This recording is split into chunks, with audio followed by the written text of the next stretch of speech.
Organization کا جو ہے اصل مرکز ہے، یہاں ہم کوئی مسلمان حکومت قائم رہنے دیں، کھل کر ایک شخص کہہ رہا ہے۔ اس کے باوجود 130 کروڑ مسلمان دنیا کا ٹس سے مس نہیں ہو سکتا، کچھ نہیں کر سکتے۔ نگاہوں کے سامنے ہو رہا ہے جو کچھ ہو رہا ہے۔ 500 برس قبل یہی کچھ ہوا تھا اسپین میں، اور آپ ذہن میں رکھیے کہ وہ یورپ کا جنوب مغربی سرا تھا، یہ اسی یورپ کا جنوب مشرقی سرا ہے، دونوں اینڈز کا معاملہ ہوا ہے۔ 500 برس قبل وہاں ہوا تھا، یہی ایتھنک کلینسنگ ہوئی تھی، یہی مسلمانوں کا خاتمہ ہوا، نام و نشان مٹا۔ لیکن اس وقت یہ ہے کہ دنیا کے مسلمانوں کو پتہ بھی نہیں چلا ہوگا کہ کیا ہو رہا ہے اسپین میں، ہسپانیہ میں، اس لیے کہ نہ ٹیلی ویژن تھا، نہ اخبارات تھے، نہ ریڈیو تھا، کچھ بھی نہیں۔ آج وہ سب کچھ ہے، نگاہوں سے ہم دیکھ رہے ہیں، لیکن ٹک ٹک دیدم دم نہ کشیدم، 130 کروڑ، اس سے زیادہ ذلت اور مسکنت کی بات کیا ہوگی؟ لیکن اللہ کا وعدہ ہے کہ خوف کی یہ کیفیت بدل دوں گا اگر تم ایمان اور عمل صالح کی شرط پوری کرو۔ اور اگر ایسا ہو جائے گا تو پھر کیا کرو گے؟ نظام خلافت کیا ہے یہ میں بعد میں عرض کروں گا قدر تفصیل سے۔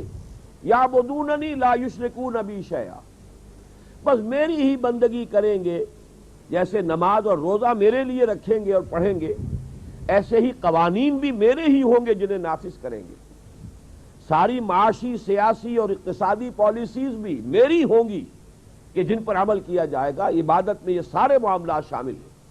لا یشرکون بی شیئا، میرے ساتھ کسی شے کو شریک نہیں کریں گے۔ اور اس کے بعد آخری بات فرمائی، وہ میرے اور آپ کے لیے لمحہ فتنیہ ہے کہ ومن کفر بعد ذالک، اتنے پختہ وعدوں کے بعد بھی اگر تم نے کمر ہمت نہ کسی، ہمارے وعدوں کی ناقدری کی، کفران نعمت کیا، فَأُولَٰئِکَ هُمُ الْفَاسِقُونَ، تو یہی لوگ ہیں نافرمان، ناہنجار۔ ظاہر بات ہے کہ ان سے پھر ہمارا کوئی وعدہ نہیں۔ تو معلوم ہوا کہ یہ خلافت کا عمومی وعدہ اللہ تعالیٰ کا تھا، جو سورہ نور میں وارد ہوا، جو سن 6 ہجری میں نازل ہوئی، اور ہمیں معلوم ہے کہ کتنی جلد اس کے بعد جزیرہ نماء عرب پر خلافت کا نظام قائم ہو گیا۔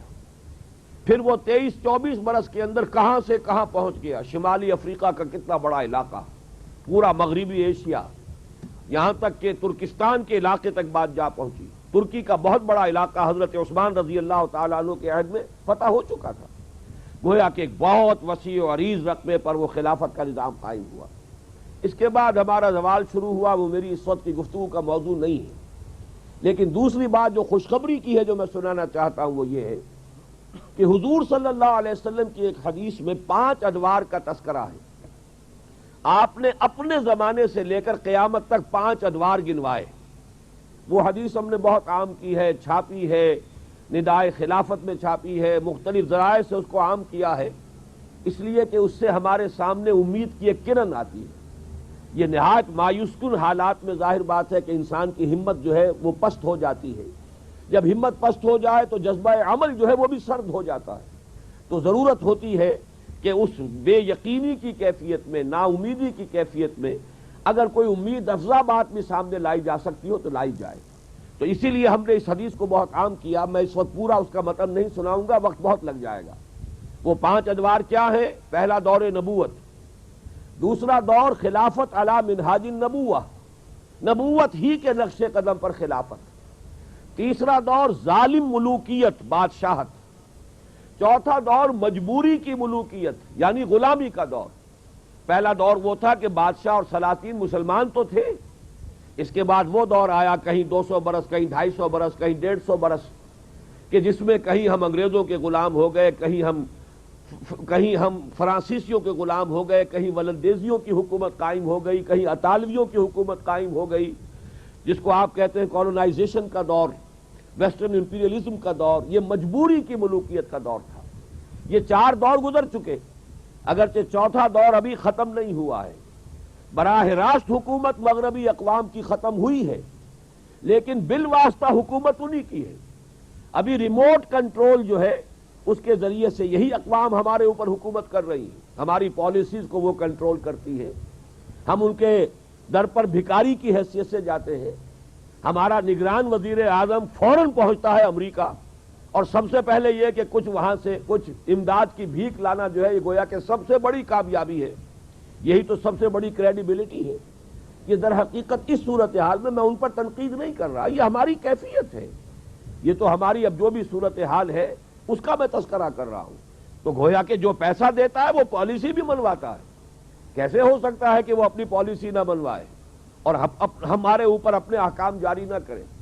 یہی وجہ ہے کہ بہرحال ریموٹ کنٹرول کا وہ ابھی دور باقی ہے۔ البتہ خوشخبری یہ ہے کہ حضور نے فرمایا کہ اس کے بعد پھر ایک دور آئے گا، ثم تکون خلافت علی منہاج النبوہ، پھر ایک دور آئے گا خلافت علی منہاج النبوہ کا۔ یہ ہمارے لیے دل خوش کن خبر ہے، یہ خوشخبری ہے، نوید جاں فضا ہے۔ وہ دور آ کر رہے گا، اس لیے کہ محمد الرسول اللہ صلی اللہ علیہ وسلم کی کوئی پیشن گوئی غلط ثابت نہیں ہو سکتی۔ پھر ایسی احادیث بھی موجود ہیں کہ جن میں یہ وضاحت ہے کہ جب دوبارہ یہ اب نظام قائم ہوگا خلافت علی منہاج النبوہ کا، تو یہ کل روئے ارضی پر قائم ہوگا۔ مسلم شریف میں جو حدیث کی چوٹی کی 2 کتابوں میں سے ایک کتاب ہے، روایت موجود ہے حضرت ثوبان سے رضی اللہ تعالیٰ عنہ کہ حضور نے فرمایا کہ مجھے اللہ تعالیٰ نے ساری زمین کو لپیٹ کر یا سکیڑ کر دکھا دیا، میں نے اس کے سارے مشرق دیکھ لیے، سارے مغرب دیکھ لیے، اور میں تم کو بتاتا ہوں میری امت کی حکومت ان تمام علاقوں پر قائم ہو کر رہے گی جو مجھے دکھا دیے گئے۔ اس سے زیادہ صریح پیشن گوئی تو اور کوئی ممکن نہیں۔ ایک اور روایت مسند احمد ابن حنبل کی ہے رحمہ اللہ، اور یہ حضرت مقداد ابن اسود سے ہے رضی اللہ تعالی عنہ کہ حضور نے فرمایا صلی اللہ علیہ وسلم کہ روئے زمین پر کوئی ایک گھر یا خیمہ بھی نہیں بچے گا جس میں اللہ کا دین داخل نہ ہو جائے۔ اللہ کا یہ دین داخل ہوگا یا تو یہ کہ گھر اور خیمے والے کے اعزاز کے ساتھ کہ وہ خود بھی اسلام قبول کرے گا تو اس کے گھر یا خیمے میں اسلام داخل ہوگا تو اسے بھی عزت حاصل ہوگی، یا یہ ہے کہ اسے اسلام کی بالادستی تسلیم کرنی ہوگی چاہے وہ خود اسلام قبول نہ کرے، گویا اس کے خیمے اور گھر میں بھی اسلام تو داخل ہو جائے گا، وہ عزت سے محروم رہ جائے گا۔ اب یہ احادیث جو ہے یہ صریح ہے۔ بہرحال یہ چند باتیں میں نے بڑی تیزی کے ساتھ اور بڑے اختصار کے ساتھ آپ کے سامنے رکھ دی کہ جو حالات اس وقت ہیں یہی ہمیشہ رہنے والے نہیں ہیں، اور بھی دور فلک ہیں ابھی آنے والے، ناز اتنا نہ کریں ہم کو ستانے والے۔ زمانہ بدلے گا، حالات تبدیل ہوں گے، اور قرآن مجید کے حوالے سے بھی 2 باتیں سمجھ لیجئے۔ 3 مرتبہ قرآن نے کہا کہ ہم نے محمد صلی اللہ علیہ وسلم کو غلبہ دین کے لیے بھیجا ہے۔ هو الذی ارسل رسولہ بالہدی ودین الحق لیظہرہ علی الدین کلہ، یعنی حضور صلی اللہ علیہ وسلم کا مقصد بعثت صرف تبلیغ نہیں ہے، غلبہ دین ہے۔ اور 3 ہی مرتبہ قرآن میں ذرا مختلف الفاظ میں یہ بات آئی ہے کہ آپ کی بعثت پوری نوع انسانی کے لیے، وما ارسلناک الا کافۃ للناس بشیرا ونذیرا، اے نبی ہم نے نہیں بھیجا ہے آپ کو مگر تمام انسانوں کے لیے بشیر اور نذیر بنا کر۔ گویا کہ اب ان دونوں کو جمع کریں گے تو صغرا کبرا جوڑ کر یہ نتیجہ ناگزیر برآمد ہوتا ہے کہ کل عالم انسانیت پر جب تک اللہ کا دین غالب نہیں ہوتا، گویا کہ حضور صلی اللہ علیہ وسلم کا مقصد بعثت ابھی مکمل نہیں ہوا۔ اسی کو اقبال نے کبھی کہا تھا کہ وقت فرصت ہے کہاں، کام ابھی باقی ہے، نور توحید کا اتمام ابھی باقی ہے۔ ابھی تو کل روئے ارضی کو منور ہونا ہے، جگمگا اٹھنا ہے نور توحید سے۔ جیسے کہ کبھی علامہ اقبال کی ایک مشہور نظم ہے کہ یہ آسماں ہوگا سحر کے نور سے آئینہ پوش، اور ظلمت رات کی سیماب پا ہو جائے گی، پھر دلوں کو یاد آ جائے گا پیغام سجود، پھر جبیں خاک حرم سے آشنا ہو جائے گی۔ محو حیرت ہوں کہ دنیا کیا سے کیا ہو جائے گی، اور یہ کہ شب گریزاں ہوگی آخر جلوہ خورشید سے، یہ چمن معمور ہوگا نغمہ توحید سے۔ یہ توحید ہی کا نور ہے جس کا اتمام ہوگا کل روئے ارضی پر۔ تو قرآن اور حدیث دونوں کے حوالے سے میں نے یہ بات آپ کے سامنے رکھ دی۔ اب ذرا تصویر کا دوسرا رخ دکھا رہا ہوں۔ ابھی توکل صاحب بھی آپ کے سامنے رکھ چکے ہیں، اور وہ یہ ہے کہ ایک طرف یہ امیدیں، دوسری طرف جو صورتحال ہے وہ تو بڑی مایوس کن ہے۔ ابھی میں نے عرض کیا 130 کروڑ مسلمان، کتنا بڑا رقبہ ہے زمین کا، سارے وسائل، ہر طرح کے منرلز، یہاں تک کہ آج کی سب سے بڑی قیمتی شے سیال سونا جو یہ تیل ہے، سب سے بڑے ذخیرے مسلمانوں کے پاس۔ اس کے باوجود عزت جس شے کا نام ہے وہ مسلمان کے پاس نہیں۔ کسنمی پرست کے بھیا کیستی، بین الاقوامی مسائل میں کوئی ہم سے پوچھتا ہی نہیں کہ تمہاری رائے کیا ہے۔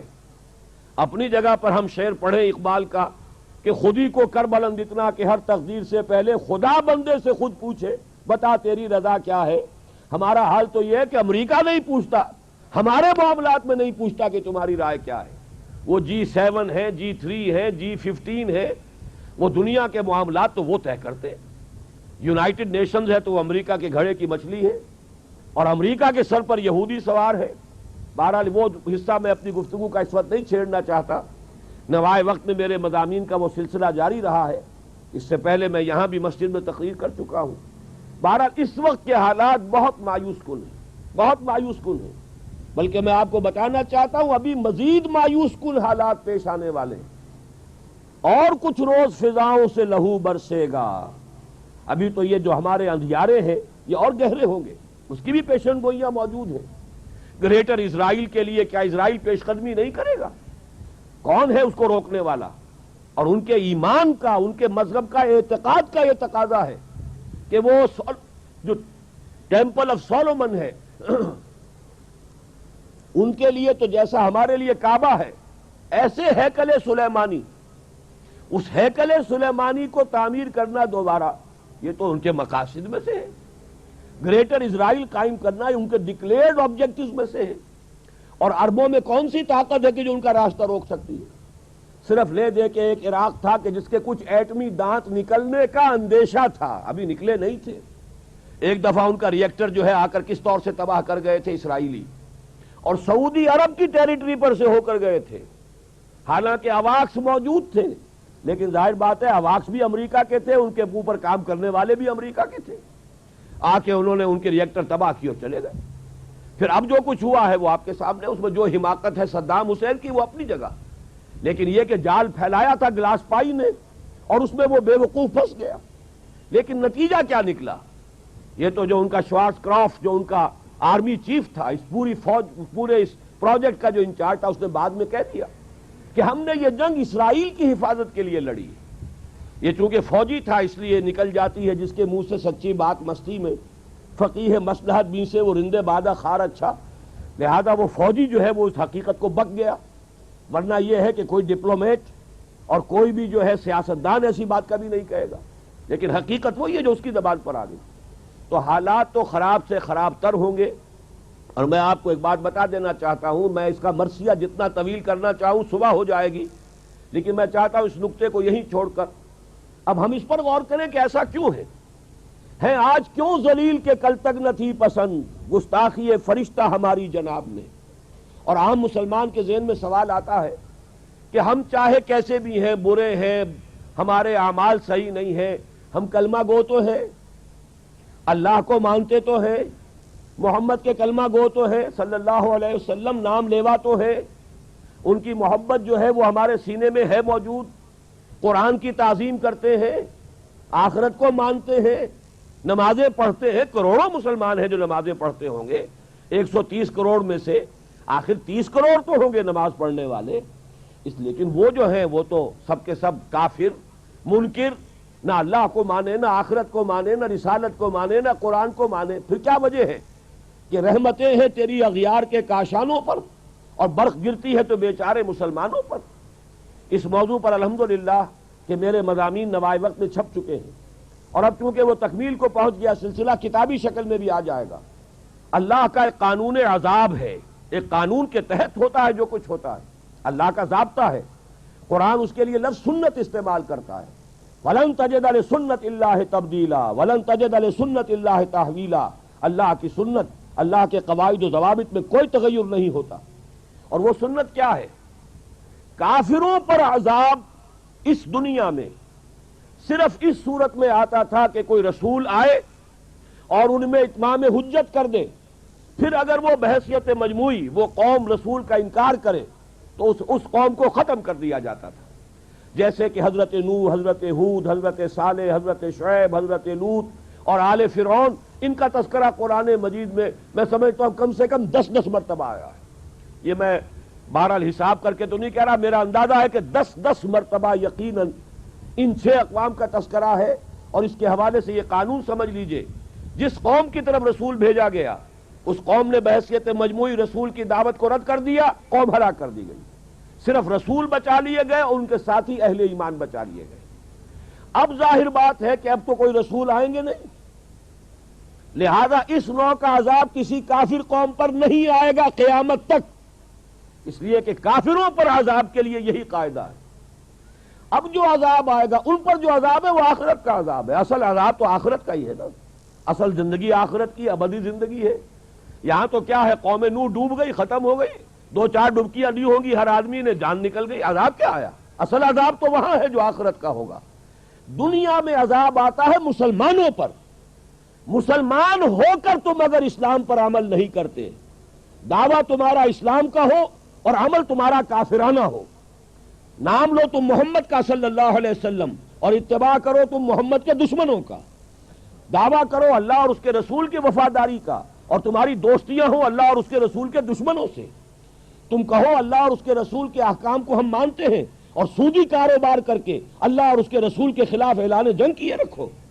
اصل عذاب دنیا میں مسلمانوں پر آتا ہے، جیسے کہ پہلے یہودیوں پر آیا، اس لیے کہ ہم سے پہلے کی مسلمان امت وہی تھی، جب تک حضور صلی اللہ علیہ وسلم کی بعثت نہیں ہوئی وہی امت تھی، موسیٰ کے ماننے والے، تورات کے ماننے والے یہودی، یہ امت مسلمہ تھی، لیکن ان پر کیسے کیسے عذاب آئے، نبوکدنضر کے ہاتھوں برباد کرایا گیا، کبھی پھر یونانیوں کے ہاتھوں تباہی آئی، کبھی رومیوں کے ہاتھوں تباہی آئی۔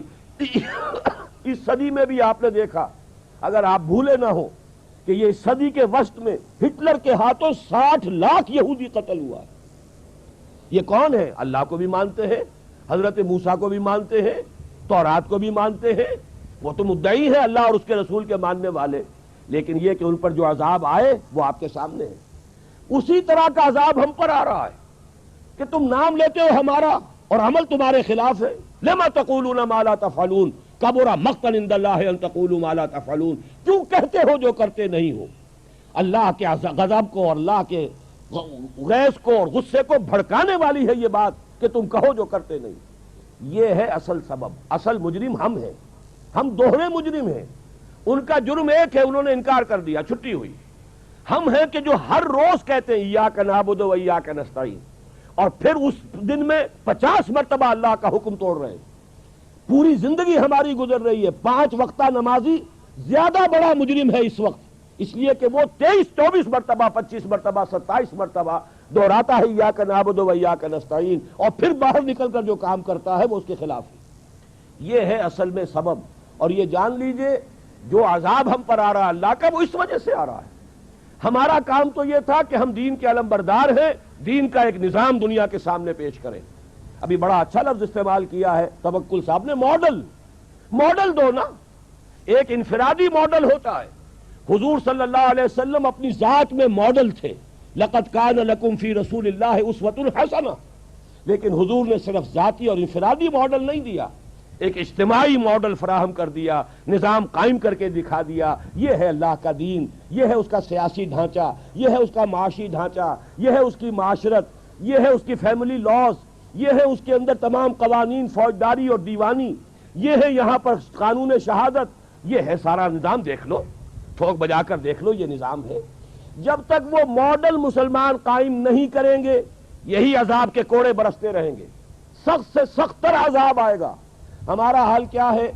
جیسے ہمارے عام لوگوں کا حال ہے، پھوڑے پھنسیاں نکل رہی ہیں، یہاں پھوڑا نکلا، یہاں کوئی پھایا رکھ دیا، یہاں کوئی ٹریٹمنٹ کر لیا، وہی پھوڑا یہاں نکل آیا، اب یہاں کر رہے ہیں۔ اصل علاج کیا ہوتا ہے کہ اس کی اصل تشخیص کرو۔ فساد خون جو ہے جب تک یہ رفع نہیں ہوگا تو پھوڑے تو نکلتے رہیں گے، ایک جگہ کی پھنسی ٹھیک ہوگی دوسری جگہ نکل آئے گی، ایک جگہ کا پھوڑا جو ہے ٹھیک کرو گے دوسری جگہ نکل آئے گا۔ فساد خون، اس لیے کہ ساری خرابی خون میں۔ اسی طریقے سے جان لیجئے بوسنیا میں ہو رہا ہے، چندے کر لو پیسے بھیج دو، فلاں جگہ کچھ ہو گیا چندے کر لو پیسے بھیج دو۔ بہرحال یہ بھی کرنے کے کام ہے، کوئی برے کام نہیں ہے، لیکن یہ علاج نہیں ہے، یہ تو پھوڑے پھنسیوں والا معاملہ ہے۔ چندے کتنے کچھ وہاں پہنچتے ہیں یہ بھی اللہ ہی کو پتا ہے، کتنے لوگ درمیان میں کھا جاتے ہیں۔ یہاں تو خیر پھر بھی پاکستان میں غنیمت ہے کہ ان کی اپنی ایمبیسی ہے اور ان کا اپنا نظام ہے، ورنہ یہ کہ جو کچھ اس ملک میں ہوتا ہے وہ اکثر لوگوں کے علم میں ہے، مجھے کچھ کہنے کی ضرورت نہیں۔ اس وقت کہنا یہ کہ یہ علاج نہیں ہے، علاج تو یہ کہ جو اصل جرم ہے اس کو ختم کرو، اور وہ جرم یہ ہے کہ تم نے پورے کرۂ ارضی پر کہیں بھی اللہ کا دین قائم کر کے نہیں دکھایا، تم نے کہیں بھی وہ ماڈل پیش نہیں کیا کہ دنیا دیکھ سکے کہ یہ ہے. جیسے کہ ابھی توکل صاحب کہہ رہے تھے، نوع انسانی تو تلاش میں ہے، در بدر کی ٹھوکریں کھا رہی ہے. کبھی وہ صرف مونارکی اور وہ جو بادشاہت کا نظام ہوتا تھا اور اس کے نیچے جاگیردارانہ نظام ہوتا تھا، پوری ویسٹ میں بھی ایسٹ میں بھی. اس کے بعد فرانس کا انقلاب آیا، انہوں نے ایک جو بھی جمہوریت کہلاتی ہے نام نہاد اس کا تجربہ کیا، لیکن چونکہ وہ معاشی طور پر نظام غلط تھا، وہ سرمایہ داروں کی آمریت بن گئی، ڈکٹیٹرشپ آف دی کیپٹلسٹ. اس کے رد عمل میں کمیونزم آیا، وہ کمیونزم جو پارٹی ڈکٹیٹرشپ بن گئی، اب وہ بھی ختم ہو گیا. تو نوع انسانی تو تلاش میں ہے، لیکن یہ ہے کہ جن کے پاس وہ نظام ہے وہ تو در حقیقت یوں سمجھیے کہ خزانے کا سانپ بن گئے. خزانے کا صندوق ہے، اس میں خزانہ ہے، اوپر سانپ بیٹھا ہوا ہے، نہ تو وہ اس سے خود فائدہ اٹھا سکتا ہے، اس کے لیے وہ سونا چاندی بیکار، لیکن کسی کو قریب بھی نہیں آنے دے گا. یہی حال آج امت مسلمہ کا ہے. وہ خزانہ ہمارے پاس ہے، کتاب و سنت ہے، نظام خلافت ہے، لیکن نہ ہم اس سے خود استفادہ کر رہے ہیں اور نہ ہی دنیا کو استفادہ کرنے دے رہے ہیں. سب سے بڑی رکاوٹ ہم بن گئے. اور اس میں عرض کروں گا کہ اگرچہ یہ جرم دنیا کے پورے 130 کروڑ مسلمان کر رہا ہے، لیکن اس میں سب سے بڑھ کر مجرم اس جرم کے اعتبار سے مسلمانان پاکستان ہے. کیوں؟ دنیا کا کوئی اور مسلمان ملک اس مقصد سے قائم نہیں ہوا. علامہ اقبال نے خواب دیکھا تھا 1930 میں، ان کا خطبہ الہ آباد پڑھیے.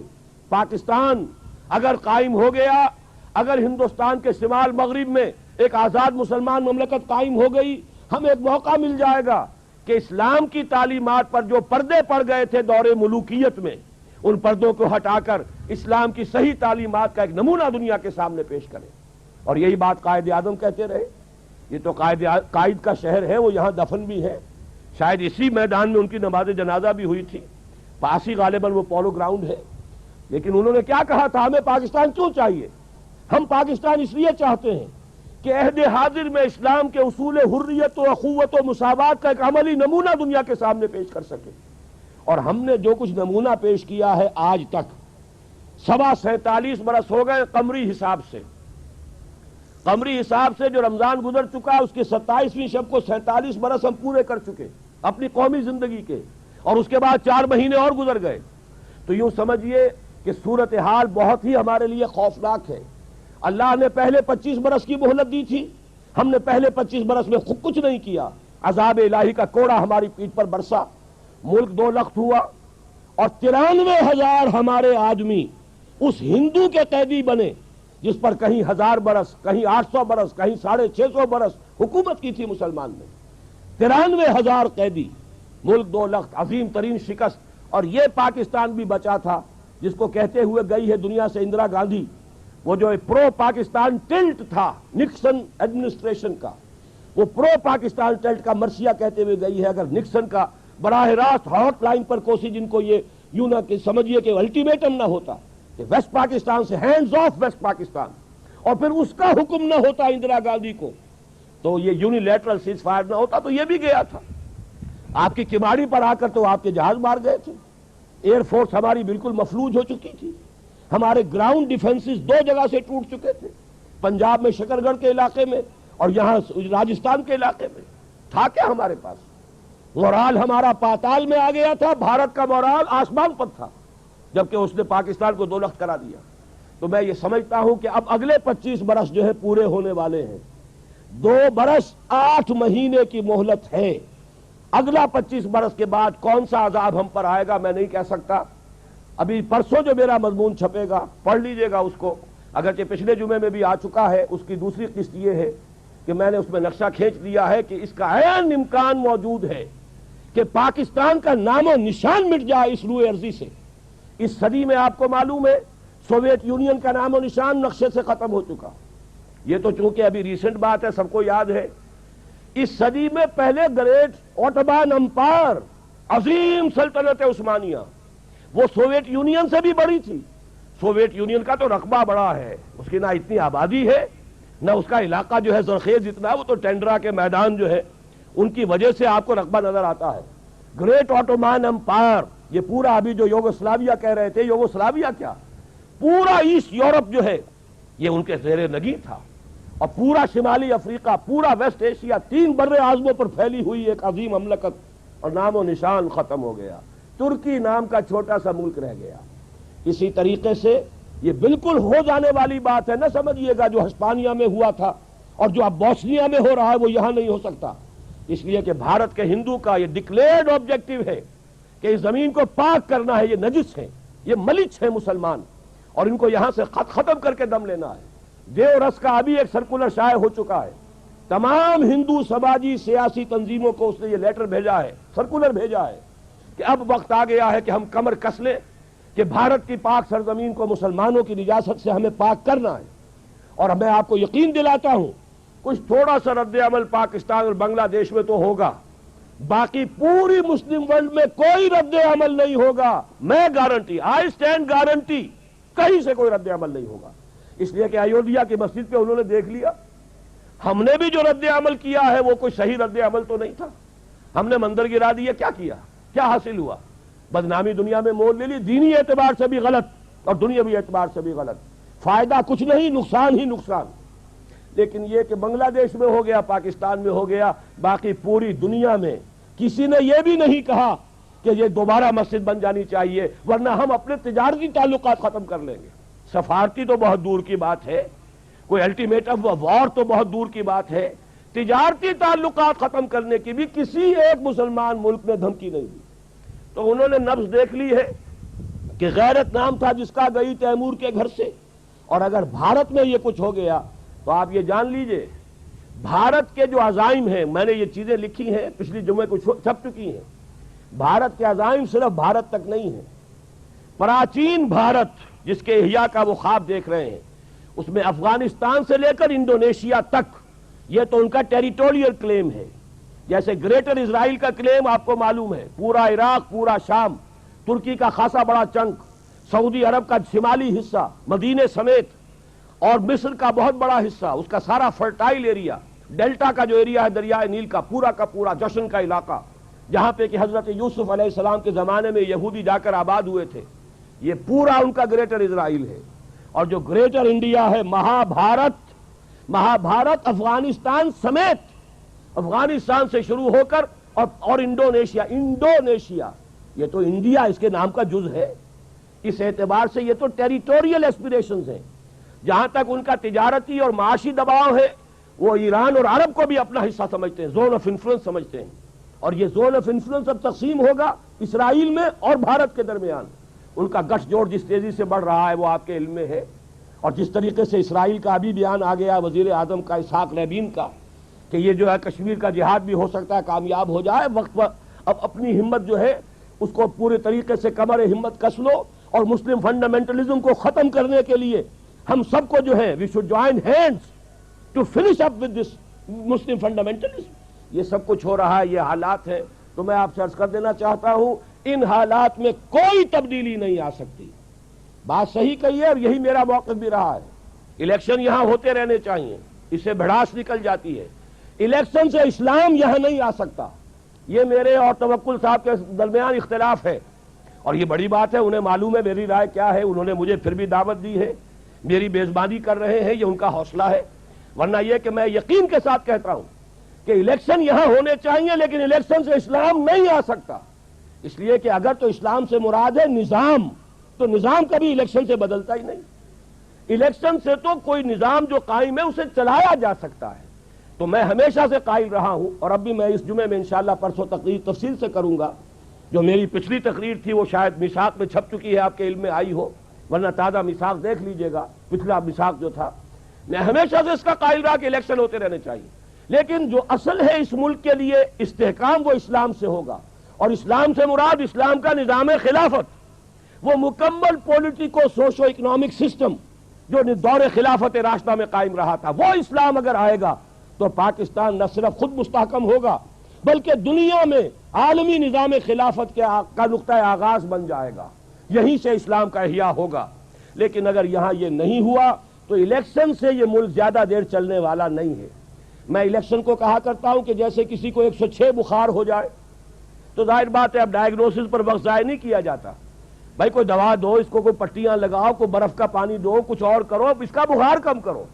ڈائیگنوسس ہوتا رہے گا کون سی انفیکشن ہے، کون سے جراثیم ہے، اور وہ جراثیم کون سے اینٹی بائیوٹک کو سینسیٹیو ہے اور اس کو صحیح طور پر جو ہے وہ اس پر اثر انداز ہو سکتی ہے وہ دوا، یہ سب ہوتا رہے گا، پہلے یہ بخار اتارو۔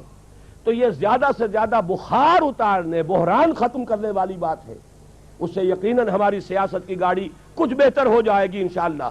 لیکن یہ کہ اس سے آگے اسلام اس سے نہیں آ سکتا، یہ خیال است و محال است و جنون، اس کے لیے کچھ اور طریقہ ہے۔ جو میری گفتگو کا جو اصل موضوع ہے وہ تو اب شروع ہو رہا ہے کہ وہ نظام خلافت ہے کیا، آئے گا کیسے، یہی دو باتیں ہیں کہ جس پر کنفیوژن ہے۔ انہوں نے صحیح کہا ہے، اب تک مسلمان کو یہ بتایا نہیں گیا نظام خلافت دیتا کیا ہے۔ انہوں نے تو پھر بھی وہ باتیں گنوائی ہیں جو مسلمان جو ہے بہرحال سمجھے گا اچھی بات ہی ہے، نماز پڑھوائیں گے، روزے رکھوائیں گے، حج کروائیں گے، عمرے کروائیں گے، اچھا ہے عمرے کروائیں، پیسے اگر حکومت دے سکے، غریب آدمی تو عمرہ نہیں کر سکتا، لیکن یہ کہ اس سے تو کسی کو کوئی اختلاف نہیں ہوگا۔ اصل میں تو تصور یہ دے رکھا ہے کہ جیسے ہی اسلام آیا ہاتھ کٹیں گے اور کوڑے لگیں گے، ٹکٹکیاں بندی ہوں گی، ان پر کھینچے جاؤ گے، یہ ہے اصل میں جو تصور دے رکھا ہے اسلامی نظام کا۔ تو ہمیں سمجھانا یہ ہے لوگوں کو، پبلک کو، جیسے وہ کہہ رہے تھے، بتایا جائے کہ وہ نظام ہے کیا، اس سے بڑا ویلفیئر کا نظام کوئی ہے ہی نہیں اس دنیا کے اندر۔ لیکن یہ کہ میں بلکہ اب یاد آ گیا تو عرض کر دوں، راجیو گاندھی کی یہ شہادت تاریخ پر امٹ رہے گی۔ آپ کو معلوم ہے کہ مسلم پرسنل لا پر ہندوستان میں کتنا کچھ شور مچا، اور ہندوؤں کی کوشش یہی تھی کہ پرسنل لا جو ہے سول کوڈ ایک ہو جائے ہندوؤں کا اور مسلمانوں کا، تاکہ گھر کی چار دیواری کے اندر بھی اسلام ختم ہو جائے۔ جب سول کوڈ کامن ہو جائے گا، آئلی قوانین ایک ہوں گے، تو یہ گھر کی چار دیواری بھی جو ہے اس کو اسلام کا کے لیے حفاظت کا ذریعہ نہیں بن سکے گی۔ مسلمانوں نے عظیم اس کے اوپر تحریک چلائی، نتیجہ یہ ہوا سینکڑوں مسلمانوں نے جانیں دے دی۔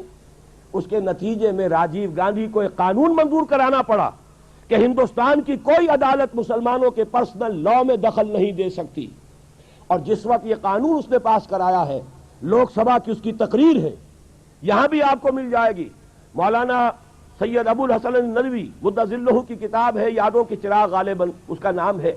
وہ کتاب جو ہے وہ کئی جلدیں ہیں، اس کی جو لیٹسٹ جلد چھپی ہے اس کے اندر وہ تقریر کی پورا اس کا حوالہ موجود ہے، اور یہیں پر ایک ادارہ نشریات اسلام موجود ہے کراچی میں جو ان کی کتابیں شائع کرتا ہے۔ اس لیے میں چاہتا ہوں کہ جن کو دلچسپی ہو وہ لے اور پڑھیں۔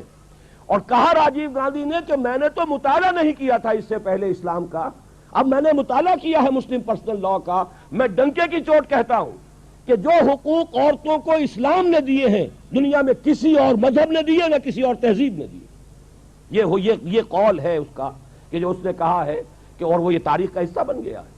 تو واقعہ یہ ہے کہ نظام ویلفیئر نظام، وہ ویلفیئر آخرت کی تو ہے ہی، دنیا کے بھی ویلفیئر وہ گارنٹی کرتا ہے وہ اسلام کا نظام خلافت۔ تو پہلی بات تو یہ کہ وہ نظام خلافت ہے کیا، اور دوسرا اور اہم تر حصہ یہ ہے وہ آئے گا کیسے۔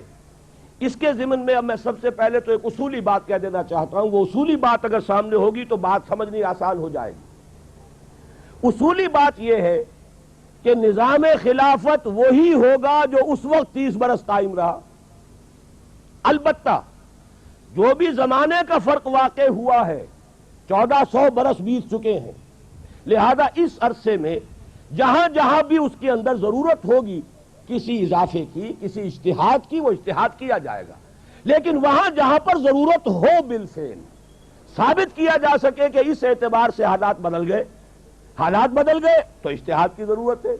لیکن جہاں کوئی تبدیلی نہیں ہے، ڈٹو کاپی وہی ہوگی، کاربن کاپی وہی ہوگی، 100% وہی ہوگا کہ جو نظام خلافت آج سے 1400 برس پہلے قائم تھا۔ نمبر 2، قائم کیسے ہوگا؟ جیسے آج سے 1400 برس قبل قائم ہوا تھا۔ محمد الرسول اللہ والذین معہ، یہ جو جد و جہد تھی، ایک انقلابی جد و جہد جس میں جانیں بھی دی گئی ہیں، سینکڑوں صحابہ شہید ہوئے ہیں، 70 تو صرف غزوہ احد میں شہید ہو گئے، 14 غزوہ بدر میں شہید ہوئے، 70 کو ایک کنویں پر بئر معونہ کے اوپر جا کر ذبح کر دیا گیا، سینکڑوں صحابہ شہید ہوئے ہیں۔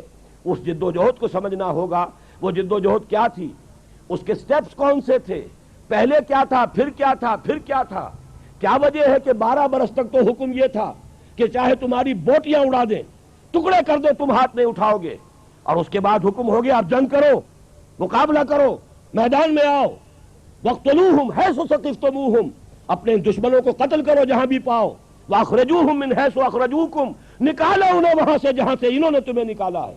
یہ تو زمین و آسمان کا فرق ہو گیا۔ 12 برس تو حکم یہ ہے چاہے تمہارے ٹکڑے کر دیے جائیں، تمہیں زندہ آگ میں جلا دیا جائے، دہتے ہوئے انگاروں پر تمہیں زندہ کباب بنا دیا جائے، تب بھی تم ہاتھ نہیں اٹھاؤ گے۔ لیکن اس کے بعد حکم آ گیا تو سمجھنا ہوگا، بٹوین دی لائنز غور کرنا ہوگا، فلسفہ سیرت سمجھنا ہوگا، اور پھر وہاں بھی ہمیں سوچنا ہوگا جہاں جہاں کوئی تبدیلی ہو گئی ہے حالات کی وہاں اجتہاد بھی ہوگا، جہاں تبدیلی نہیں ہے وہاں وہی کاربن کاپی ہوگی، وہی بالکل وہی نقشہ اگر ہوگا تبھی وہ نظام آئے گا۔ تو اصولی بات یہ ہے کہ جو نظام خلافت جو اور جیسے جو تھا اس وقت اور جیسے آیا تھا اس وقت ویسے ہی ہوگا، ویسے ہی آئے گا، البتہ جہاں ضرورت ہو ہم اس کے اندر اجتہاد کریں گے۔ اب آئیے سب سے پہلے اصل میں نظام خلافت ہے کیا؟ میں اس کی کچھ اصولی تھوڑی سی بات بتانا چاہتا ہوں، پھر مجھے یہ خیال ہے کہ بہت سے حضرات آج ایسے ہو سکتے ہیں جو خاص طور پر توکل صاحب کے احباب میں سے ہوں، ان کی خصوصی دعوت پر یہاں تشریف لائے ہوں، یقیناً ہوں گے، شاید پہلے انہوں نے اس سے کبھی موقع نہ ہوا ہو کہ میری بات سنی ہو۔ خلافت کہتے کسے؟ خلافت نام ہے حکومت الہیہ کا، اللہ کی حکومت، انسان کی خلافت۔ انسانی حاکمیت کفر ہے، آج بھی نعرہ لگ رہا ہے، آج بھی میں نے پڑھا ہے کسی صاحب کا، سیاسی کارکن کا بیان، عوامی حاکمیت کے قیام تک ہماری جد و جہد جاری رہے گی۔ یہ نعرہ کفر ہے، کلمہ کفر ہے۔ حاکمیت صرف اللہ کے لیے، سروری زیبا فقط اس ذات بے ہمتا کو ہے، حکمراں ہے ایک وہی، باقی بتانے آزری۔ اچھا حاکم اللہ ہے تو انسان کے پاس کیا ہے؟ خلافت۔ خلیفہ کسے کہتے ہیں؟ جانشین، نائب، اور سادہ ترین بات سمجھ لیجئے، یہ چونکہ بہرحال قریب ترین مثال ہے، ہم انگریز کے غلام تھے، بادشاہ کون تھا؟ وہ تو جو بھی بادشاہ تخت انگلستان پر تھا یا جو ملکہ تھی وہی تھی نا، حاکم وہ تھی۔ وائس رائے ہوتا تھا یہاں، وائس رائے اس کا نمائندہ، جہاں حکم آ جائے گا اصل حاکم کی طرف سے سر تسلیم خم، جہاں نہیں ہے اپنی ثواب دید سے، مشورے سے، قریب لوکل جو بھی کنسلٹیشن ہے، جو ایکسپرٹس ہیں ان کے مشورے سے قدم اٹھا، یہ خلافت ہے۔ اب آپ ایک اور بات سمجھ لیجئے، یہ خلافت اللہ نے تمام انسانوں کو دی، اس لیے کہ ہمارے سب کے، چاہے وہ کافر ہو، مسلم ہو، ہندو ہو، مسلمان ہو، عیسائی ہو، گورے ہو، کالے ہو، سب حضرت آدم کی نسل سے ہیں۔ اور انی جاعلک یہ جو فرمایا اذ قال ربک للملائکۃ انی جاعل فی الارض خلیفہ، تو خلافت آدم کو دی، تو آدم کی ساری اولاد خلیفہ ہے۔ آپ کو بڑی عجیب بات معلوم ہوئی ہوگی، لیکن جو خلافت سے آگے بڑھ کر حاکم بننا چاہے وہ باغی ہے۔ سمجھ رہے بات؟ جو خلافت سے آگے بڑھ کر حاکم بننا چاہے گا وہ کون ہے؟ باغی ہے۔ لہذا جو تو مسلم ہے، مسلم کے معنی سر تسلیم خم کرنے والا، اللہ کی اطاعت قبول کرنے والا، مسلم خلافت کا حقدار ہے، غیر مسلم باغی ہے، وہ تو در حقیقت اللہ کے خلاف بغاوت کا عالم لے کر کھڑا ہوا ہے۔ لہذا عملاً خلافت صرف مسلمان کی ہوگی، غیر مسلم کی نہیں ہوگی، اس لیے کہ اس نے خود بغاوت کی۔ اب اگر بادشاہ کے 2 بیٹے تھے، اورنگزیب کے اگر چند بیٹے تھے یا کسی اور کے کوئی بیٹے تھے، کسی نے بغاوت کر دی، اب ظاہر بات ہے وہ تو پھر بادشاہ کی عین زندگی کے اندر وہ تو محروم ہو گیا تمام اعزازات سے۔ اسی طریقے سے اگرچہ اصلاً یہ خلافت کل بنی آدم کو اللہ نے عطا فرمائی، لیکن جنہوں نے اس خلافت سے آگے بڑھ کر حاکمیت کا دعویٰ کیا، چاہے وہ فرد ہو چاہے قوم ہو، وہ حاکمیت کا مدعی جو بھی ہے وہ گویا کہ اللہ کا باغی ہے، وہ خلافت سے محروم۔ اب خلافت صرف مسلمانوں کی ہوگی۔ 2 باتیں سمجھ میں آ گئیں، اب تیسری ایڈ کیجئے۔ جب تک نبوت کا سلسلہ جاری تھا، شخصی طور پر نبی جو ہے وہ خلیفہ ہوتا تھا اللہ کا، وہ وائس رائے تھا۔ کیوں؟ اس کا ایک وائرلیس سسٹم سے جس کا نام وحی ہے، اصل حاکم کے ساتھ اس کا ایک تعلق قائم ہے، حاکم کا حکم پہنچ رہا ہے نبی کو، لہذا اللہ کے حکم کو نافذ کرنا کس کا کام ہوگا؟ جس کے پاس حکم پہنچا۔ لہذا خلافت پرسنل تھی کہ نبی ہی خلیفہ تھا۔ یہی وجہ ہے وہ آیت بھی یہاں پر لکھی ہوئی ہے، یا داؤد انا جعلناک خلیفتن فی الارض، اے داؤد ہم نے تمہیں خلیفہ بنایا ہے زمین میں۔ خلیفتن یہ تنکیر ہے، ایک خلیفہ، گویا کہ جب تک نبوت جاری تھی نبی ہی خلیفہ تھا، نبی نمائندہ ہے اللہ کا، نبی کے پاس احکام آ رہے ہیں، ما آتاکم الرسول فخذوہ وما نہاکم عنہ فانتہوا، جو رسول تمہیں دے تھام لو مضبوطی سے، جس چیز سے روک دے رک جاؤ۔ ومن یطع الرسول فقد اطاع اللہ، تو اصل خلافت نبی کی تھی جیسے حضرت داؤد کی۔ بلکہ ایک حدیث بھی بڑی پیاری ہے، حضور نے فرمایا کانت بنو اسرائیل تسوسہم الانبیاء کلما ہلک نبی خلفہ نبی، بنو اسرائیل کی سیاست انبیاء کے ہاتھ میں تھی، جیسے ہی کسی نبی کا انتقال ہوتا تھا اس کا خلیفہ بھی نبی ہوتا تھا۔ تو گویا کہ نبوت چلی آ رہی ہے۔ حضرت داؤد کا انتقال ہوا، ان کے بیٹے تھے کہ نہیں حضرت سلیمان، وہ خلیفہ ہو گئے۔ تو کانت بنو اسرائیل تسوسہم الانبیاء کلما ہلک نبی خلفہ نبی۔ اب چوتھی بات سمجھیے، یہ ہے اصل میں خلافت کے فلسفیانہ اصول۔ ختم نبوت ہو گئی حضور پر آ کر، اب کسی کا کوئی وائرلیس کنیکشن نہیں ہے اللہ کے ساتھ، وہ تو کتاب اور سنت ہے۔ اب قرآن میں اللہ کی ہدایت، اللہ کا آخری ہدایت نامہ قرآن، نو انسان پیام آخری حامل او رحمت للعالمین، اور حضور کی سنت اب یہ ہے ہمیشہ کے لیے۔ لہذا اب خلافت جو ہے شخصی نہیں رہی، امت کی ہو گئی، مسلمانوں کی اجتماعی خلافت ہے۔ یہی وجہ ہے کہ پھر خلیفہ کو مسلمانوں نے منتخب کیا، مسلمانوں کی رائے سے ابو بکر خلیفہ بنے۔ جیسے آپ کو معلوم ہے کہ اگر انسانوں کی حاکمیت کا نظام ہے تو 10 کروڑ حاکم کیسے ہو جائیں گے؟ یہ 10 کروڑ ابھی جیسے کہ ذکر کر رہے تھے الیکشنز کا، یہ 10 کروڑ 400 کو منتخب کر لیں گے، گویا کہ انہوں نے اپنی حاکمیت 400 کو منتقل کر دی۔ یہ 400 وزیر اعظم کو منتخب کر لیں گے، گویا کہ انہوں نے اپنی حاکمیت وزیر اعظم کے حوالے کر دی۔ اور اگر صدارتی نظام ہو تو گویا کہ 10 کروڑ مسلمانوں نے ایک شخص کو اپنا خلیفہ بنا دیا، اپنی خلافت منتقل اسے کر دی، ووٹ دے کر، رائے دے کر۔ اس معنی میں اب خلافت جو ہے وہ ایک انتخابی ادارہ ہے، مسلمانوں کے مشورے سے وجود میں آنے والا ادارہ ہے۔ اس کے لیے میں آپ کو ایک بہت اہم واقعہ سنا دینا چاہتا ہوں حضرت عمر کی زندگی کے آخری دور کا۔ حضرت عمر رضی اللہ تعالیٰ عنہ آخری حج پر تھے اپنی زندگی کے، وہاں حضرت عبد الرحمن ابن عوف تشریف لائے جو حاضر ہوئے۔ حضرت عمر کا رتبہ بلند ہے اس لیے میں نے لفظ بدل دیا، تشریف لائے کی بجائے حاضر ہوئے۔ انہوں نے کہا کہ امیر المومنین میں کچھ چہمے گوئیاں سن رہا ہوں، کچھ لوگ یہ کہہ رہے ہیں کہ جیسے ہی عمر کی آنکھ بند ہوگی ہم فوراً فلاں شخص کے ہاتھ پر بیعت کر لیں گے۔ حضرت عمر فوراً بہت پریشان ہو گئے کہ یہ تو سازش کا انداز ہے، یہ تو مسلمانوں کا حق ہے کہ ان کی رائے سے خلیفہ بنے، اور یہ لوگ اگر اچانک کسی کو خلیفہ بنا دیں گے تو پھر تو فساد ہو جائے گا۔ تو حضرت عمر نے فرمایا کہ ٹھیک ہے، مسلمانوں کو جمع کرو، میں ابھی خطبہ دوں گا۔ فَمُحَذِّرُهُمْ، میں مسلمانوں کو وارن کرنا چاہتا ہوں، ان ہؤلاء الرہط، ان لوگوں کے بارے میں، الذین یریدون ان یغصبوا امرہم، جو چاہتے ہیں کہ مسلمانوں کا حق غصب کر لیں۔ یہ تو مسلمانوں کا کام ہے کہ وہ اپنی رائے سے خلیفہ بنائیں، ان مسلمانوں کے حقوق کو غصب کرنے کی جو سازش کر رہے ہیں، میں چاہتا ہوں کہ ان کی سازش کا بھانڈا پھوڑ دوں، پردہ چاک کر دوں اور لوگوں کو متنبع کر دوں۔ عبد الرحمن ابن عوف رضی اللہ تعالیٰ عنہ بہت ہی دانشمند انسان تھے۔ انہوں نے کہا، مشورہ دیا، امیر المومنین یہ موسم حج ہے، حج پہ ہر طرح کے لوگ آئے ہوئے، مشرق سے، مغرب سے، جزیرہ نما کے کونے کونے سے، اچھے بھی ہیں برے بھی ہیں، یہاں ہو سکتا ہے یہ بات آپ نے کی تو کوئی فساد ہو جائے، لہذا بہتر ہے آپ جب مدینے واپس تشریف لے جائیں گے وہاں جا کر یہ معاملہ کیجیے۔ حضرت عمر نے ان کی رائے قبول کر لی۔ یہ بخاری شریف میں بھی پورا واقعہ ہے، مسند احمد ابن حنبل میں بھی موجود ہے۔ عبداللہ ابن عباس رضی اللہ تعالیٰ عنہ اس کے راوی ہیں۔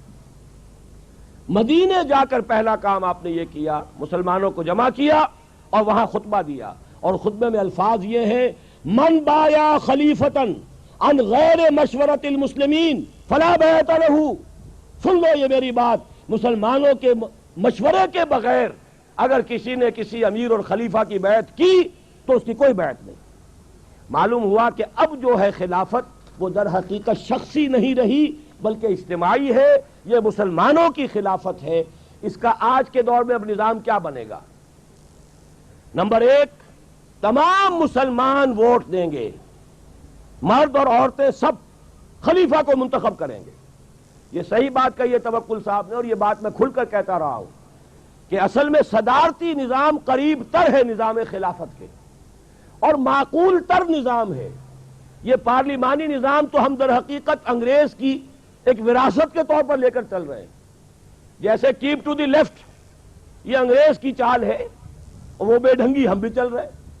آپ جیسے ہی توڑخم سے آگے جاتے ہیں وہ تو پھر افغانستان سے شروع ہو جائے گا cape to the right, Afghanistan, Iran, پورا عالم عرب، پورا یورپ، پھر انگلستان شریف میں جا کر کیپ ٹو دی لیفٹ ملے گا آپ کو۔ تو یہ ساری در حقیقت انگریزوں کی لعنتیں ہیں کہ جو ہم نے ابھی تک سینے سے لگا رکھی ہیں۔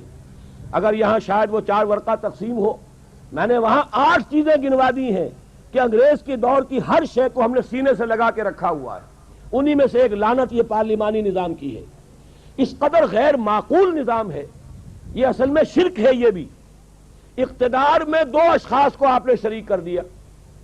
اب بیلنس کیجئے اس میں تلاش، یا تو یہ کہ وہ صدر جو ہے وہ چودھری فضل الہی بن جائے گا اور لوگوں کو مطالبہ کرنا ہوگا چودھری فضل الہی کو رہا کرو، سارے اختیارات بھٹو صاحب کے ہاتھ میں ہوں گے، عامر مطلق بن جائیں گے، اور یا یہ ہے کہ وہ غلام اسحاق خان بن جائے گا، وہ جس کو چاہے گا چھٹی کرائے گا۔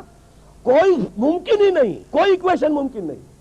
یہ ان کی اس لیے ضرورت ہے کہ انہیں اپنے بادشاہ کو یا اپنی ملکہ کو سر پر بٹھائے رکھنا ہے۔ وہ بڑی روایت پسند قوم ہے، اور میں تو یہ کہا کرتا ہوں بکنگم پیلس ہو یا ونڈسر پیلس ہو، یہ ہیومن زوز ہیں، یہ چڑیا گھر لگا رکھے ہیں انہوں نے، اور کرائے لیتے ہیں باقاعدہ ٹھہر کرنے والوں سے، اس سے کمائی کرتے ہیں۔ جیسے کہ آپ چڑیا گھر میں جاتے ٹکٹ خریدتے ہیں، ایسے ہی آپ ان جگہوں پر جائیے ٹکٹ خریدیے، لیکن انہوں نے اپنے ہاں وہ چڑیا گھر جو ہے قائم کر رکھے ہیں۔ ہمیں ضرورت کیا ہے؟ یہاں تو در حقیقت خلافت کے نظام سے قریب تر خلیفہ کا انتخاب ہو براہ راست ڈائریکٹ ووٹ سے۔ اگر ہماری آبادی 12 کروڑ ہے اور اس میں اگر 4-5 کروڑ ووٹر ہیں، ان کی رائے جو ہے، اور جب پورے ملک میں ایک شخص کے بارے میں رائے دی جائے گی تو واقعہ یہ ہے جو کہا جاتا ہے کہ ہمارے ہاں صدارتی نظام بھی کامیاب ہو گیا، ناکام ہو گیا، اس سے بڑا جھوٹ کوئی نہیں۔ صدارتی نظام یہ آیا کب ہے؟ یہاں تو آیا ہے یا تو وہ پوسٹ مارشل لا، وہ یا یہ کہ وہ انڈائریکٹ الیکشن کے ذریعے سے کیا تھا۔ تو صدارتی نظام حقیقت میں ہمارے ہاں نہیں آیا، اور واقعہ یہ ہے کہ صدارتی نظام قریب تر ہے۔ البتہ یہ ضرور ہے کہ یہ صوبے جو یہ بھی ہمارے پاس ایک لعنت ہے، جو کچھ بتایا ہے توکل صاحب نے، صحیح ہے، میری رائے بھی یہی ہے، یہ بھی انگریز کی لیگیسی ہے۔ میں نے تو سندھی بھائیوں سے کہا اندرون سندھ جا کر، تم صرف اس کو سندھ کیوں سمجھتے ہو جو انگریز نے سندھ بنا دیا؟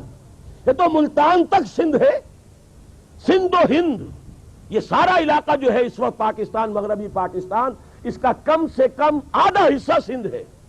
ملتان پورا سرائے کے علاقہ ہی سندھ ہے، تہذیبی اعتبار سے، زبان کے اعتبار سے یہ در حقیقت اس کا جز ہے۔ یہ تو انگریز نے بنائی تھی تقسیمیں۔ ہمیں واقعتاً ایسا کرنا چاہیے۔ اب اس کی وجہ سے خوف ہے، ایک صوبہ اتنا بڑا ہے، 4 کروڑ کی آبادی ہے، 5 کروڑ کی آبادی ہے، 6 کروڑ کی آبادی ہے، باقی تینوں صوبوں کی مل کر اتنی نہیں بن رہی، لہذا وہ خوف ہوتا ہے، فطری طور پر ہوتا ہے۔ اگر ان کو تقسیم کر دیا جائے، چھوٹے صوبے بنائے جائیں، پنجاب میں نے کہا تھا تو نوائے وقت نے میرے خلاف ادارہ لکھ دیا، میں نے کہا تھا کہ 6 صوبوں میں تقسیم کرو پنجاب کو، تبھی تو دوسرے صوبے بھی اس کے لیے تیار ہو جائیں گے۔ لیکن اگر اس کو آپ رکھتے ہیں انٹیکٹ اور کسی اور صوبے کے بارے میں بات کرتے تو رد عمل شدید ہوگا۔ لیکن یہ کہ متوازن نظام بن جائے، جس کو ہم کہیں کہ وہ ان دی ریئل ارنسٹ، وہ وفاقی نظام ہو، صدارتی نظام ہو۔ بہرحال پہلی بات یہ ہے، اس صدارتی نظام کو جو نظام خلافت بنائے گی شے وہ کیا ہے؟ کتاب و سنت کی ٹوٹل بالادستی۔ کوئی شے بھی کتاب و سنت سے مستثنا ہو گئی، اب وہ خلافت نہیں رہی، جو چاہے اس کا نام رکھیں، چون چون کا مربع کہیں، اسے جو کہیں، اسلام اور کفر کی آمیزش ہو گئی۔ اسلام تو ہے ادخلوا فی السلم کافہ، پوری زندگی میں اطاعت کاملہ۔ آپ اگر ایگزمپشن کریں گے، جیسے صدر ضیاء الحق صاحب نے شریعت کوڈ بنائی، 4 ایگزمپشنز ہو گئیں۔ دستور پاکستان شریعت کوڈ کے دائرے سے باہر، آئلی قوانین شریعت کوڈ کے دائرے سے باہر، مالی قوانین شریعت کوڈ کے دائرے سے باہر، اور یہ جو ہمارے ہاں کے جوڈیشل لاز ہیں وہ شریعت کوڈ کے دائرے سے باہر۔ تو شریعت کوڈ کیا کر رہی تھی؟ ایکسرسائز ان فیوٹیلٹی، وقت ضائع ہو رہا ہے۔ چاروں چیزیں تو آپ نے خارج کر دی، تو رہ کیا گیا؟ سوائے اس کے کہ ایک دکھاوا ہے، دنیا کو دکھاوے کے لیے اور دھوکہ دینے کے لیے اتنا بڑا نام رکھ دیا۔ پھر وہ شریعت کوڈ کا لیول جو ہے کم رکھا، جب چاہے اس کے آپ چیف جسٹس کو ہٹا دیں۔ حالانکہ عام دنیا کا جو بھی رواج ہے، جو عدالتیں جو ہوتی ہیں اعلیٰ، ایک دفعہ آپ نے مقرر کر دیا، اب وہ لائف لانگ ہے ان کا مسئلہ، ان کو ہٹا نہیں سکتے۔ ورنہ اگر انہیں پتا ہو کہ میرے کسی فیصلے سے ناراض ہو کر صدر صاحب مجھے ہٹا سکتے ہیں، تو وہ دیکھیں گے نیچرلی صدر صاحب کس چیز سے راضی ہے، کس سے ناراض ہے۔ بہرحال جو کچھ ماضی میں ہوا اس کو صرف تذکرہ کر رہا ہوں کہ کتاب و سنت کی ٹوٹل بالادستی، اس سے خلافت وجود میں آئی۔ اگر آپ کہیں نہیں ہمیں اختیار ہے جو چاہے کریں گے، یہ ڈیموکریسی ہوگی، یہ ویسٹرن ڈیموکریسی ہے، یہ کفر ہے، یہ شرک ہے۔ عوامی حاکمیت شرک ہے، کفر ہے۔ ہاں عوامی خلافت، مسلمانوں کی خلافت، اور اس کے معنی کیا ہے؟ کتاب و سنت کی ٹوٹل بالادستی۔ نمبر 2، ہماری عدلیہ بھی ہوگی، ہماری جو بھی ہے انتظامیہ بھی ہوگی۔ اور بہت صحیح بات کہی ہے، صدارتی نظام میں کسی کے وزیر ہونے کے لیے ضروری نہیں ہے کہ وہ سینٹ کا رکن ہو، کانگریس کا رکن ہو۔ وہ تو جو ایکسپرٹ ہے، جو معاشیات کا ایکسپرٹ ہے، لے آئے گا، اس لیے کہ ایک شخص کو اختیار دے دیا گیا ہے۔ اب اس کو حق ہونا چاہیے، جس کو سمجھتا ہے، جو فورن پالیسی کا ایکسپرٹ ہے اسے لائے بٹھائے فورن پالیسی کے لیے، جو معاشیات کا ایکسپرٹ ہے وہ آئے وہاں پر یہ کام کرے۔ تو یہ بات جو ہے انتظامیہ اور لیجسلیچر بالکل علیحدہ ہے صدارتی نظام میں، لیکن جبکہ پارلیمانی نظام میں لیجسلیچر اور ایگزیکٹو گڈمڈ ہے، اور اس سے بھی خرابی پیدا ہوتی ہے۔ اسی طریقے سے یہ ہے کہ وہاں پر لیجسلیچر بھی ہے، وہ قانون بنائے گا کتاب و سنت کے دائرے میں، اور اگر مجھے یہ خیال ہو کہ یہ قانون کتاب و سنت کے دائرے سے باہر چلا گیا، ریپگننٹ ہے قرآن و سنت کے کسی بات سے، تو مجھے حق ہونا چاہیے سپیریئر کورٹ کا جا کر کنڈا کھٹکھٹاؤں کہ جناب یہ دستور کی خلاف ورزی ہو رہی ہے۔ عدالت کے پاس یہ اختیار ہونا چاہیے کہ وہ فیصلہ کرے گی کہ آیا کتاب و سنت کے حدود سے تجاوز ہوا ہے یا نہیں ہوا ہے۔ ایک بات جو آج کے زمانے میں بڑی کڑوی ہے، لیکن میں ڈنکے کی چوٹ کہہ رہا ہوں، اگر اس پر عمل نہیں ہوتا وہ نظام خلافت نہیں ہوگا۔ نظام خلافت جیسا کہ میں عرض کر چکا ہوں، اس میں غیر مسلم شریک نہیں ہے، وہ تو باغی ہے، وہ خلافت میں کیسے آ جائے گا؟ نہ وہ اللہ کو مانے، نہ رسول کو مانے، نہ قرآن کو مانے، نہ شریعت کو مانے۔ لہذا نظام خلافت میں غیر مسلم پروٹیکٹڈ مائنورٹی ہے، اس کی جان، مال، عزت، آبرو کا ذمہ، اس کی مذہبی آزادی کی ذمہ داری، اس کے پرسنل لا کے اندر اس کو کامل آٹونومی، اس کو اپنی اولاد کو اپنا مذہب سکھانے کی آزادی، اس کی عبادت گاہوں کی مسجدوں سے بڑھ کر حفاظت، یہ سب کچھ تو ہوگا۔ قانون سازی کے عمل میں کیسے شریک کر لیں گے ان کو، جبکہ قانون سازی کی بنیاد کتاب و سنت، اور کتاب و سنت کو وہ مانتے نہیں۔ تو غیر مسلم نظام خلافت میں پروٹیکٹڈ مائنورٹی ہے، محفوظ اقلیت ہے، اس کے حقوق، جان، مال، عزت، آبرو، پرسنل لا، اور یہ تمام چیزوں میں مسلمان کے بالکل برابر۔ لیکن نظام خلافت، خلیفہ کے لیے ووٹ کیسے دے گا؟ وہ تو خود خلیفہ ہو تو ووٹ دے گا نا، وہ تو خلافت کا منکر ہے، اس کا ووٹ خلافت میں نہیں آئے گا۔ ان کے ووٹ علیحدہ ہو سکتے ہیں، ان کی اسمبلی علیحدہ بنائی جا سکتی ہے جو ان کے حقوق کی نگرانی کرے۔ اور یہ جو ذمہ کا لفظ کہا گیا یہ گالی نہیں ہے، میں نے اس لیے بار بار کہا ذمہ داری، ان کی جان، مال، عزت، آبرو، مذہبی آزادی کی ذمہ داری لیتا ہے نظام خلافت، اس لیے اسے ذمہ کہا ہے۔ ان سے ٹیکس لیا جاتا ہے۔ جزیہ کیا ہے؟ جزیہ بھی گالی بنا دی ہم نے، آج ہم سب جزیہ دے رہے ہیں، سب ٹیکس دے رہے ہیں۔ جزیہ ٹیکس ہے، جزا سے بنا ہے، بدل۔ آپ ایک ملک میں رہ رہے ہیں، یہاں پر جو امن و امان ہے، آخر کچھ خرچ ہوتا ہے تو یہ امن و امان جو جس درجے کا بھی ہے، یا یہ کہ اگر ہماری سرحدوں کی حفاظت ہو رہی ہے تو آپ فوجیں برقرار رکھتے ہیں، تبھی تو یہ ہوتا ہے، لہذا اس کے لیے آپ کو ٹیکس دینا چاہیے۔ مسلمان زکوٰۃ دے گا، عشر دے گا، لیکن غیر مسلم ٹیکس دے گا، جزیہ دے گا. یہ ہے بنیادی بات جس کو کہ آج کل لوگ نہیں سمجھتے، اس لیے وہ سمجھ بیٹھتے ہیں کہ یہ بڑا جو ہے ڈسکریمنیٹو نظام ہے، اور یہاں تو جو غیر مسلم ہے وہ گویا کہ سیکنڈ ریٹ سٹیزن بن جائے گا. اب آپ اسے سیکنڈ ریٹ سٹیزن کہیں، پروٹیکٹڈ مائنورٹی کہیں، اسلام کی تعلیم یہی ہے. اگر تو اسلام قبول کرنا ہے، نظام خلافت قائم کرنا ہے تو اس کو ماننا ہوگا، ورنہ یہ ہے کہ اگر زمانے کی روش اختیار کرنی ہے، چلو تم ادھر کو ہوا ہو جدھر کی، تو ظاہر بات ہے کہ ہوا تو خلافت کی نہیں ہے، ہوا تو سیکولرزم کی ہے، ہوا تو کافرانہ نظاموں کی ہے، ہوا تو فحاشی اور یعنی بے حیائی کی ہے. ہوائیں تو یہ ہیں. اگر ہم ان ہواؤں کو نہیں بدلنے کے لیے تیار تو پھر کاہے کو خلافت کا نام لینا ہے؟ ہمیں ہواؤں کے برعکس چلنا ہے. زمانہ بات نہ سازت تو با زمانہ ستیز. اگر زمانہ تمہارے ساتھ موافقت نہیں کرتا تم زمانے سے لڑو، جنگ کرو. ہاں باقی مسلمان وہ اپنے تمام سیاسی حقوق میں، معاشرتی حقوق میں برابر ہیں. امام ابو حنیفہ رحمۃ اللہ علیہ کا یہ قول بہت اہم ہے، المسلم کفو لکل مسلم.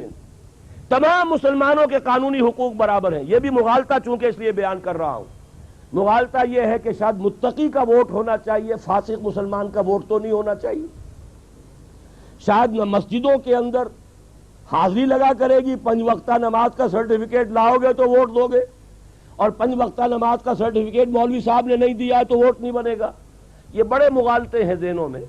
ہر مسلمان جب تک کہ اس کی آپ نے تکفیر نہیں کی، اگر تو اس کے عقیدے میں، اس کے عمل میں کوئی ایسی شے آ گئی ہے کہ آپ نے اس کی تکفیر کر دی، تب تو اس کے حقوق ختم ہو گئے. لیکن جب تک وہ مسلمان ہے، المسلم کفو لکل مسلم، تمام مسلمانوں کے حقوق برابر ہیں. جیسے سادہ سی مثال دے رہا ہوں، اگر ایک باپ کے 2 بیٹے ہوں، ایک تہجد گزار ہے، ایک نماز بھی جو 5 وقتہ ہے وہ کٹی پھٹی پڑھتا ہے، کبھی پڑھ لی کبھی نہیں پڑھی، لیکن یہ کہ ہے تو مسلمان نہ، فاسق ہے، گناہگار ہے، فاجر ہے تو مسلمان. اگر باپ کا انتقال ہوگا تو وراثت میں متقی کو زیادہ ملے گا اور فاسق کو کم ملے گا؟ معلوم ہوا کہ نہیں، برابر ملے گا جب تک مسلمان ہے. ہاں اگر وہ اسلام چھوڑ گیا تو زیرو ہو گیا، اس کا کوئی حق نہیں وراثت میں. جو مرتد ہو گیا اس کا کوئی حق نہیں. جب تک مسلمان ہے، فاسق ہو، فاجر ہو، متقی ہو، تہجد گزار ہو، جہاں تک سیاسی معاشرتی حقوق ہے سب میں برابر. اسی حوالے سے اب آج کے زمانے میں، اس خلافت راشدہ کے زمانے میں بیلٹ نہیں تھا، ووٹنگ نہیں تھی، مشورہ تھا. آج کے دور میں مشورے کی بہترین صورت بیلٹ ہے. ایک آدمی کو ایک ووٹ دیجئے اور ووٹوں کی گنتی کر لیجئے. بھائی 12 کروڑ خلیفہ رہتے ہیں اس ملک میں، ہر مسلمان خلیفہ ہے اللہ کا. 12 کروڑ نہیں ہوں گے، 10 تو ہوں گے، 11 کروڑ تو ہوں گے. ان میں بچوں کو نکال دیجئے، 5-6 کروڑ تو ہوں گے. 5-6 کروڑ اللہ کے خلیفہ ہیں. یہاں جو مسلمان ہے وہ اللہ کا خلیفہ ہے. وہ ایک ایک ووٹ دیں گے، اپنا خلیفہ منتخب کر لیں گے. اپنے ووٹ کے ذریعے سے اپنا حق خلافت وہ خلیفہ کو منتقل کر رہے ہیں. یہ ہے نظام خلافت، یہ ہے اس کا پولیٹیکل سٹرکچر. اس کے لیے جیسا کہ میں نے عرض کیا کہ یہ آپ آج کا جو صدارتی نظام ہے، چھوٹے صوبوں کے ساتھ جو کہ متوازی ہو جائے، متوازن ہو جائے. 1 کروڑ سے کم ہو تو صوبہ بنا دیجئے. شاید بلوچستان کی آبادی 1 کروڑ بھی نہ ہو، کوئی حرج نہیں، لیکن یہ ہے کہ رقبے کے اعتبار سے بن گیا. لیکن یہ کہ آپ 12, 15, 16, 17 صوبے بنائیں اس ملک کے اور پھر برابر رکھیں صوبوں کو. اور بہت صحیح بات کہی انہوں نے. میں تو آج سوچ رہا تھا کہ ان کی تو کافی سوچ جو ہے گہری ہے، بس 1-2 جگہ پر ذرا یہ ٹیڑھے ہو جاتے ہیں، ورنہ یہ کہ کافی باتیں سیدھی ہیں ان کی. اور وہ یہ ہے کہ انہوں نے جو بھی باتیں کہی معیشت کے بارے میں، سیاسی ڈھانچے کے بارے میں، بہت میچور ویوز ہیں. واقعتاً ریئل ارنس جس کو کہا جائے وفاقی نظام، صدارتی وفاقی نظام، وہ نظام خلافت کے قریب ترین ہوگا، اور وہی ہمارے حالات کے لیے زیادہ موزوں ہے. بس ایک بات کا اضافہ ہو گیا، کتاب و سنت کی ٹوٹل بالادستی، فیصلہ عدلیہ کے ہاتھ میں ہوگا. کسی مولوی کا فتویٰ نہیں چلے گا. مولوی جائے اور عدالت کی مدد کرے. عالم دین جاتے، اب بھی جاتے، عدالتوں میں جاتے، شریعت کورٹ میں، دوسری عدالتوں میں جا کر وہاں پہ عدالت جو ہے اس کی رہنمائی کریں، ان کی مدد کریں، انہیں بتائیں صحیح اسلام کیا ہے. لیکن فیصلہ سپیریئر کورٹ کا ہوگا جو نافذ ہوگا. لیجسلیشن ایک طرف چلتی رہے گی، انتظامیہ دوسری طرف چلتی رہے گی. یہ آج کا ہمارا سیاسی ڈھانچہ ہو گیا. اب آئیے دوسرا معاملہ. اسلام میں سب سے بڑی بات جو میں نے کہا تھا کہ اس دور کا بڑے سے بڑا ویلفیئر کا جو نظام ہو سکتا ہے، وہ آج سے 1400 برس قبل اسلام نے دیا تھا زکوٰۃ کے ذریعے سے. تُؤْخَذُ مِنْ أَغْنِيَائِهِمْ تُرَدُّ إِلَىٰ فُقَرَائِهِمْ. بڑی صحیح باتیں کہی ہیں نظام معیشت کے بارے میں. ایک بات غلط کہی ہے کہ اسلام نے بہت کم احکام دیے ہیں. بہت کم تو دیے ہیں معیشت کے بارے میں، لیکن جو دیا ہے ایک حکم، وہ ہاتھی کے پاؤں میں سب کے پاؤں، وہ اتنا بڑا حکم ہے، سود حرام، حرام مطلق. نہ صرف سود، حضرت عمر نے فرمایا دعوا الربا والریبا. نہ صرف یہ کہ سود کو چھوڑ دو، سود کا جہاں شک بھی ہو جائے، ریب کہتے ہیں شک، جہاں ذرا سا بھی شائبہ سود کا چھوڑ دو. اس لیے کہ سود تو ایسا بڑا گناہ ہے کہ جو گویا کہ اللہ اور اس کے رسول سے اعلان جنگ ہے. اس سے بڑا تو گناہ کوئی ہے ہی نہیں. حضور نے فرمایا اس سود کے گناہ کے 70 حصے ہیں. الربا 70 حوبا ایسرھا، اس میں سب سے ہلکا اس کے مساوی ہے ان ينكح الرجل امه، کہ کوئی شخص اپنی ماں کے ساتھ زنا کرے. حساب کتاب اب آپ جوڑ لیجئے، ایک کے مقابلے میں 1000 کی بات ہو جائے گی. زنا کے مقابلے میں سود 1000 گنا زیادہ بڑا گناہ ہے. لیکن یہ کہ وہ علی الاعلان چل رہا ہے. بہرحال یہ سمجھ لیجئے کہ یہ ایک ہی حکم بہت بڑا ہے. سود اور جوا، ان دونوں کی جہاں بھی آ جائے گی آلائش ختم. البتہ اس کے بعد، ان دو چیزوں کے بعد واقعہ یہ ہے کہ free economy, market economy, demand and supply, hire and fire, یہ ساری چیزیں کہ جو مغرب کی اکانومی کی ہیں، سب کی سب اسلام میں موجود ہے، 100% موجود ہے. سود کو ختم کر دیجئے، جوئے کو ختم کر دیجئے، باقی free economy, market economy, demand and supply کی فورسز، کوئی بھی اس کے اندر مصنوعی کنٹرول نہیں ہونے چاہیے، بلکہ یہ کہ سادہ سے سادہ. اسی طرح امپلائی ریلیشن شپ ہے، ہائر اینڈ فائر. اگر ایک ملازم کام نہیں کرتا ہے، جس نے اسے ملازم رکھا اسے حق ہونا چاہیے کہ وہ کل نکال دے اس کو. آج آپ جائیے، صبح نہ آئیے گا، یہ آپ کا چیک حاضر ہے. اسلام کا یہی نظام ہے. البتہ یہ نظام اگر آج آپ نافذ کریں گے تو اس سے بڑا ظلم کوئی نہیں ہوگا، اس لیے کہ ریاست کفالت نہیں دے رہی ہے اسے. ریاست کفالت دے، ہم تمہیں بھوکا نہیں مرنے دیں گے. اگر تمہارے پاس جاب نہیں ہے تو تم جاؤ، نام لکھواؤ، ویلفیئر لو، زکوٰۃ کے نظام کے اندر سے تمہارا جو بھی روزینہ ہے مقرر ہو جائے گا. تمہارا ویلفیئر الاؤنس آپ اسے کہہ دیں، اسے ان امپلائمنٹ کہیں، یہ گارنٹی آپ دے دیجئے کارکن کو کہ تمہیں بھوکا نہیں مرنے دیں گے. یہ کفالت کا نظام ہے. تو کفالت عامہ زکوٰۃ کے ذریعے یہ ہے در حقیقت کہ جو روٹی کپڑا اور مکان کا نعرہ بھٹو صاحب نے لگایا تھا، بڑی کنٹروورسی اس زمانے میں یہاں ہوئی تھی. کچھ ہمارے علماء 313 ایسے بھی تھے جنہوں نے کہا تھا یہ کفر ہے، حالانکہ یہ کفر نہیں ہے. میرے مضامین 1969 کے 70 کے موجود ہیں. میں نے کہا تھا اگر اسلامی جمہوریت صحیح ہے تو اسلامی سوشلزم بھی صحیح ہے، یہ کفر نہیں ہے. جمہوریت بھی اگر اس میں اسلام نہیں ہے تو کفر ہے، شرک ہے، وہ حاکمیت انسان کے اوپر قائم ہے، لہذا کفر ہے.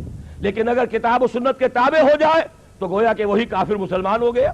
یہ اسلامی جمہوریت ہو گئی اور اسلامی صدارتی جمہوریت. لیکن اسی طریقے سے سوشلزم کا بھی کچھ اصول جو ہے وہ اسلام ہی سے مستعار لیے گئے ہیں. اور اقبال نے یہ بات کہی ہے صحیح، یہ ساری چیزیں جہاں کہیں کوئی خیر ہے اسلام سے مستعار لیا گیا ہے. ہر کجا بینی جہان رنگ و بو، آنکھ از خاکش برو یا دارزو، یا نور مصطفیٰ اورا بہاست، یا ہنوز اندر تلاش مصطفیٰ. روٹی کپڑا اور مکان کا نعرہ کافرانہ نہیں تھا. ہر شہری کی کفالت. حضرت عمر نے تو فرمایا تھا کہ اگر کتا بھی بھوکا مر گیا تو ذمہ دار عمر ہوگا قیامت کے دن.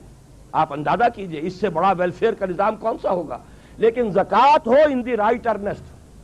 ضیاء الحق صاحب نے زکوٰۃ کو بھی بدنام کیا. بینک ڈپازٹ میں سے کچھ کاٹ لیا، یہ زکوٰۃ ہو گئی. انا للہ و انا الیہ راجعون. نجاست کے ڈھیر میں سے کچھ نجاست لے آئے اور زکوٰۃ بن گئی. حالانکہ اصل زکوٰۃ ہے کل اموال تجارت پر زکوٰۃ.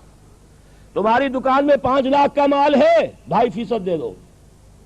تمہارے کارخانہ ہے، اس کی زمین، اس کی بلڈنگ، اس کی مشین، اس کے ٹولز، 4 چیزیں ایگزمپٹ. لیکن جو سرمایہ چل رہا ہے، جو خام مال پڑا ہے 20 لاکھ کا پڑا ہے، جو فنشڈ پروڈکٹ ہے 30 لاکھ کی پڑی ہے، 50 لاکھ کے اوپر 2.5% دے دو. کیلکولیشن بہت آسان. یہ نہیں ہے کہ سال میں کیا کمایا، کیا گوایا، کیا لاس، کیا پروفٹ، کوئی ضرورت نہیں. جو ہے حاضر ٹوٹل کے اوپر 2.5% دے دو. یہ کہلاتے ہیں اموال ظاہرہ. اموال باطنہ وہ ہوتے ہیں جو آپ کے ہاں کوئی گھر میں کوئی زیور پر رکھا ہے، کوئی کیش رکھا ہوا ہے، اس کی زبردستی نہیں لیتی اسلامی ریاست۔ اسلامی ریاست اموال باطنہ کی زکوٰۃ میں لوگوں کو آزاد چھوڑ دیتی ہے، چاہے تو وہ ریاست کو دیں، چاہے اپنے طور پر دے دیں، ورنہ تو یہ کہ گھر گھر جا کر صندوقوں کی تلاشی لینی پڑے گی۔ ہاں جو مال ہے آپ کا گودام میں پڑا ہے، کارخانے میں پڑا ہے، دکان میں پڑا ہے، یہ اموال ظاہرہ ہے، اس میں سے 2.5% لیا جائے، اتنی زکوٰۃ آئے گی کہ ہر شہری کی بنیادی ضروریات کی کفالت نظام خلافت کر سکے گا۔ یہ گویا کہ نظام خلافت کا دوسرا حصہ ہے۔ تیسرا حصہ ہے جو میں چاہتا ہوں، جو ابھی میں نے عرض کیا، سود در حقیقت نام ہے سرمایہ داری کا۔ سرمایہ کاری کو اسلام انکریج کرنا چاہتا ہے، سرمایہ داری کو نہیں۔ محض پیسہ پیسے کو کمائے یہ پسندیدہ نہیں ہے۔ پیسہ ہے محنت کرو، تھوڑا پیسہ ہے چھابڑی لے کر چلو، سارا دن محنت کرو، شام کو 150 لے آؤ گے۔ اس سے زیادہ ہے ریڑھی بنا لو، اس سے زیادہ ہے کھوکا لگاؤ، اس سے زیادہ ہے دکان بناؤ، اس سے زیادہ ہے ایکسپورٹ امپورٹ کرو۔ 10 آدمی مل کے کرنا چاہتے ہو کر لو، اپنا سرمایہ جمع کر لو، محنت جمع کر لو، شراکت ہو گئی۔ یہ ہے سرمایہ کاری۔ اور سرمایہ داری یہ ہے، یہ میرا پیسہ ہے، مجھے تو اتنے فیصد نفع چاہیے، تم کماؤ گواؤ، تمہارا دھیلا ہو جائے، تمہارے دگنے ہو جائیں، مجھے کوئی غرض نہیں۔ یہ ہے سود، اور اس سے بڑی شے حرام اسلام میں کوئی نہیں۔ اس سے سرمایہ داری کی جڑ کٹتی ہے۔ اور وقت نہیں ہے ورنہ میں آپ کو بتاتا کہ واقعہ یہ کہ اس وقت دنیا میں یہودیوں کا جو تسلط ہے اسی سود کی وجہ سے ہے۔ وہ جو اقبال نے کہا تھا کہ فرنگ کی رگے جہاں پنجے یہود میں ہے، تو واقعہ یہ ہے کہ انہوں نے یورپ میں پروٹیسٹنٹزم کے ذریعے سے سودی کاروبار کی اجازت حاصل کی۔ جب تک ابھی صرف رومن کیتھولک معاملہ چل رہا تھا، سود حرام تھا یورپ میں، کہیں سودی کاروبار نہیں ہو سکتا تھا۔ یہ بھی میں لکھ چکا ہوں اپنے مضامین میں، اور وہ کتاب اب چھپ بھی جائے گی۔ لیکن انہوں نے در حقیقت مسلمانوں کے ذریعے سے یورپ میں نقب لگائی۔ انہوں نے ہسپانیہ کو اپنا بیس بنایا، مسلمانوں کی سرپرستی تھی انہیں جو حاصل ہوئی، اور اس کے ذریعے سے انہوں نے یورپ کے اندر لبرلزم کے نام سے جہاں اور بہت سی چیزیں جو ان کا آغاز کرایا، وہیں اس معیشت کے اندر بھی سود کا آغاز کرایا، اور اس کے ذریعے سے وہ اس درجے ان کی اکانومی کے اوپر قابض ہو چکے ہیں کہ علامہ اقبال اس صدی کے شروع میں گئے تھے انگلینڈ اور جرمنی، اور وہاں وہ دیکھ آئے تھے کہ فرنگ کی رگے جہاں پنجے یہود میں ہے، اور آج پوری دنیا کا جو مالیاتی نظام ہے ان کے ہاتھ میں ہے۔ House of Rothschilds 40 billion کا ایک چیک لکھنے والا آدمی موجود ہے۔ وہ جدھر چاہے کسی ملک کی جب چاہے کسی بھی معیشت کو تباہ کرنا چاہے، انہوں نے روس کے حصے بکرے کرائے ہیں معیشت کے راستے سے۔ ان کے سٹورز خالی ہو گئے، ڈبل روٹیاں نہیں رہیں۔ یہ سب کچھ در حقیقت معاشی بحران تھا جو پیدا کیا گیا، اور یہ یہودیوں نے کیا۔ بہرحال اس کو چھوڑ دیجئے، خلافت کے نظام میں سرمایہ کاری ہوگی، اور وہ ساری اسی طریقے پر، free economy, market economy, demand and supply, hire and fire, سارے اصول، سود حرام، جوا حرام، ان دو چیزوں کی حرمت کے ساتھ آپ جدید اکانومی کو جس طرح چاہے شامل کر لیں، وہ اسلام کا نظام معیشت ہوگا۔ اور زکوٰۃ کے ذریعے سے نظام کفالت۔ جاگیرداری کا نظام کیا ہے؟ یہ بات میں نے اب اس مرتبہ کہی ہے اپنے پچھلے جمعے کے خطبے میں، اور پرسوں شاید جمعے میں یہاں بھی تذکرہ ہو اس کا قرآن اکیڈمی میں نے کہا ہے کہ اس ملک میں جہاں تک تو بے نظیر اور نواز شریف صاحب کا تعلق ہے، واقعہ یہ ہے کہ ان کے معاشی نظریات بالکل ایک ہیں، سرے منہ فرق نہیں۔ مغرب کا نظام وہ ان دونوں کے لیے یوں کا توں قابل قبول ہے۔ نواز شریف صاحب لاکھ وہ IGI کے ذریعے سے آئے تھے، لیکن نفاذ شریعت ایکٹ انہوں نے وہ نافذ کیا جس میں سود کو جاری رکھنے کا اعلان کیا ہے۔ میرے نزدیک انہیں سب سے بڑی سزا اس ڈھٹائی کی ملی ہے۔ یہ گویا کہ اللہ کے ہاں بغاوت کے درجے میں یہ بات تھی۔ بھائی سود چل رہا ہے، ایک شخص جو ہے گناہ کر رہا ہے، زنا کر رہا ہے فرض کیجئے، لیکن جانتا ہے میں گناہ کر رہا ہوں۔ آپ کہیں میں زنا بھی کروں گا لیکن میں اسے عبادت قرار دوں گا، اس سے بڑا جرم اب کوئی نہیں ہوگا۔ تم نے زنا کو عبادت قرار دیا، تم نے نفاذ شریعت ایکٹ پاس کیا جس کے اندر سود کو جاری رکھنے کا اعلان کیا۔ یہ در حقیقت اس کے بالکل مساوی ہے کہ آپ یہ کہیں کہ میں زنا کروں گا اور میرے نزدیک یہ زنا عبادت کے درجے میں ہے۔ یہ جرم ہے بہت بڑا، بہت بڑی ڈھٹائی ہے، بہت بڑی جسارت تھی جو ہوئی ہے۔ بہرحال ان کے معاشی نظریات ایک ہیں، البتہ یہ کہ مذہبی جماعتیں جو ہیں، ایک دن تو خبر آئی تھی، بڑی دل خوش کن خبر تھی کہ سب کے سب جمع ہو رہے ہیں، جے یو پی، جے یو آئی، جماعت اسلامی، اہل حدیث، ایک ان کا اجلاس بھی ہوا، لاہور شیرا والا گیٹ میں جمع بھی ہوئے، فوٹو بھی آ گیا، میں نے بھی بہت خوش آمدید کی، بڑی بدھائی دی بہت ان کے لیے، اور میں نے کہا اگر یہ سب جمع ہو جائیں، اگرچہ ہم الیکشن میں نہ حصہ لیتے ہیں نہ لیں گے، لیکن ان کو سپورٹ کریں گے، ان کی تائید کریں گے، یہ بات موجود ہے اور میری پچھلی تقریر میں آ چکی ہے، اور جو ندائے خلافت کا پرچہ آیا اس میں بھی ہمارا پریس ریلیز آ چکا ہے، ہم سپورٹ کریں گے تائید، بشرطے کہ یہ چاروں ایک ہو جائے، نمبر ایک۔ اور دوسری شرط یہ ہے کہ یہ اپنے مینیفیسٹو کو کلیئرلی اسپیل آؤٹ کریں، یہ بتائیں سود کو ختم کریں گے کہ نہیں کریں گے، بینکنگ کے نظام کو، اور اس کا متبادل کیا لائیں۔ اگر یہ نہیں لاتے تو محض نعرے اور فتووں سے بات جو ہے وہ آگے نہیں چلے گی، بتائیں اس کا نظام کیا دیں گے۔ نمبر دو، جاگیرداری کا علاج کیا کریں گے، جبکہ سب جانتے ہیں کہ جب تک یہ جاگیرداری کی لعنت اس ملک سے ختم نہیں ہوتی، یہاں کی سیاست میں پٹری پر تو گاڑی چل جائے گی، نظام میں کوئی تبدیلی نہیں آ سکتی۔ کوئی جس کو آپ کہیں کہ کوئی واقعتاً کوئی کوالٹیٹیو ڈیفرنس جو ہے ہمارے حالات میں نہیں آئے گا جب تک یہ جاگیرداری قائم ہے۔ وہ کیسے بدلے گی؟ نظام خلافت اسے کیسے بدلے گا وہ میں آپ کو بتا دیتا ہوں۔ اگر آپ نظام خلافت قائم کرنے کے لیے کمر کس لیں اور تن من دھن لگانے کو تیار ہو جائیں تو وہی نظام خلافت حضرت عمر فاروق رضی اللہ تعالیٰ عنہ ان کا فتویٰ ہے، جو علاقے بزور شمشیر فتح ہوئے تھے ان کی زمینیں کسی کی ملکیت نہیں ہے، بیت المال کی ملکیت ہیں، ملکیتی زمین سے عشر لیا جاتا ہے، یہ خراجی زمینیں ہیں، خراج دیا جائے گا اور خراج براہ راست بیت المال میں جائے گا، جو کاشت کر رہا ہے 50% اس کا ہے اور 50% ریاست کا ہے، بیت المال کا ہے، نہ درمیان میں کوئی زمیندار ہے نہ کوئی جاگیردار ہے۔ یہ فتویٰ فاروقی ہے رضی اللہ تعالی عنہ، اگر آپ اس کے مطابق چلیں گے، ورنہ یہ ہے کہ پہلے الیکشنوں کے اندر جے یو آئی اور جماعت اسلامی دونوں نے یہ لکھ دیا کہ ہم لینڈ سیلنگ بنائیں گے، اس سے زیادہ کسی کے پاس رقبہ نہیں رہے گا۔ اچھا جن کے پاس زیادہ ہے لیں گے کس دلیل سے؟ آج بھی کوئی فنکشن ہو رہا ہے، شاید ختم ہو چکا ہو، جسٹس تنزیل الرحمان صاحب کی زیر صدارت فاران کلب میں، اور شریعت کورٹ جو ہے اس کے ایک فیصلے کے خلاف، شریعت کورٹ نے کوئی فیصلہ دیا تھا جو جاگیرداروں کے خلاف پڑ گیا، اس کے خلاف اپیل ہوئی سپریم کورٹ کے شریعت بینچ میں، اور سپریم کورٹ کے شریعت بینچ نے یہ فیصلہ دے دیا کہ کسی کی ملکیتی زمین کا آپ 1 انچ بھی نہیں لے سکتے۔ کسی کے پاس 100 مربع ہیں، آپ کیسے لیں گے اس سے؟ آپ کہیں گے صاحب آپ صرف 12 ایکڑ رکھیں، آدھا مربع رکھیں، 2 مربع رکھیں، باقی دے دیں۔ بھائی کیوں دے دیں؟ آپ ہمیں پہلے ثابت کیجئے کہ میری ملکیت صحیح نہیں ہے۔ ظاہر بات ہے آپ کو معلوم ہے قانون یہ کہ ملکیت جو ہے، قبضہ، وہ آدھا قانون ہے، میرا قبضہ ہے، یہ میری شے ہے، آپ ثابت کیجئے کہ یہ میری شے نہیں ہے، تب آپ مجھ سے لے سکتے ہیں۔ مجھ پر بار ثبوت نہیں ہے، مجھ سے کوئی دلیل نہیں مانگ سکتا کہ یہ میری شے ہے، یہ تو میری ہے، میرے پاس ہے، تم ثابت کرو کہ یہ میری نہیں ہے تب مجھ سے لے سکتے ہو۔ یہ قاعدہ ہے، ہر جگہ کا قاعدہ ہے، اور اسی کے اصول پر شریعت بینچ جو ہے سپریم کورٹ کا فیصلہ دے چکا ہے، تو کیسے لائیں گے؟ یہ بھی میں نے کہا ہے، کلیئرلی اسپیل آؤٹ کرو کہ اگر حضرت عمر کے فتوے پر چلنا ہے رضی اللہ تعالی عنہ تو یہ زمینیں کسی کی ہیں ہی نہیں، کسی کے باپ کی ملکیت نہیں، یہ نہ بابر کے باپ کی ملکیت تھی، نہ اکبر کے باپ کی ملکیت تھی کہ جس کو چاہا جاگیر دے دی، نہ انگریزوں کے باپ کی ملکیت تھی کہ جس کو چاہا دے گئے۔ یہ تو در حقیقت مسلمانوں کی مشترک ملکیت ہے، بیت المال کا مال ہے۔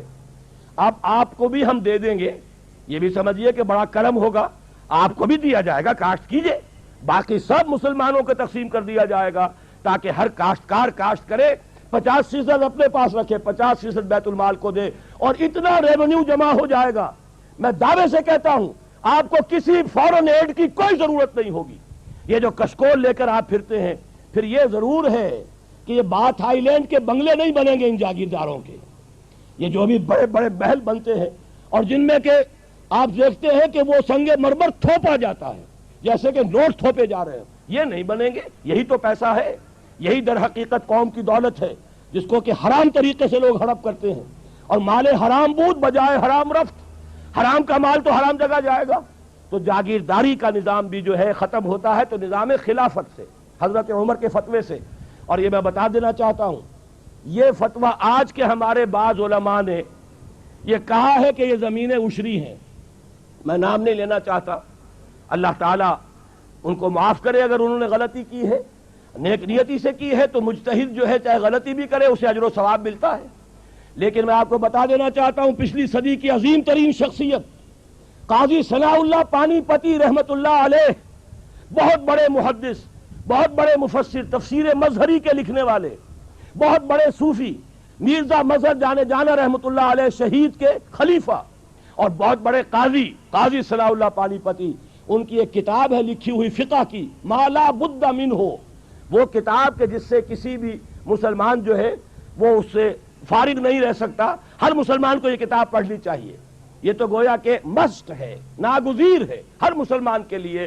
اس میں صاف لکھا ہے ہندوستان میں کوئی زمین عشری ہے ہی نہیں، یہ ساری خراجی زمینیں ہیں، لہذا عشر کے مسائل میں لکھتا ہی نہیں، نہ پڑھنے کی ضرورت نہ لکھنے کی ضرورت، عشری زمین ہے ہی نہیں تو خام کا کائے کو طالب علموں کا دماغ پر بوجھ ڈالتے ہو۔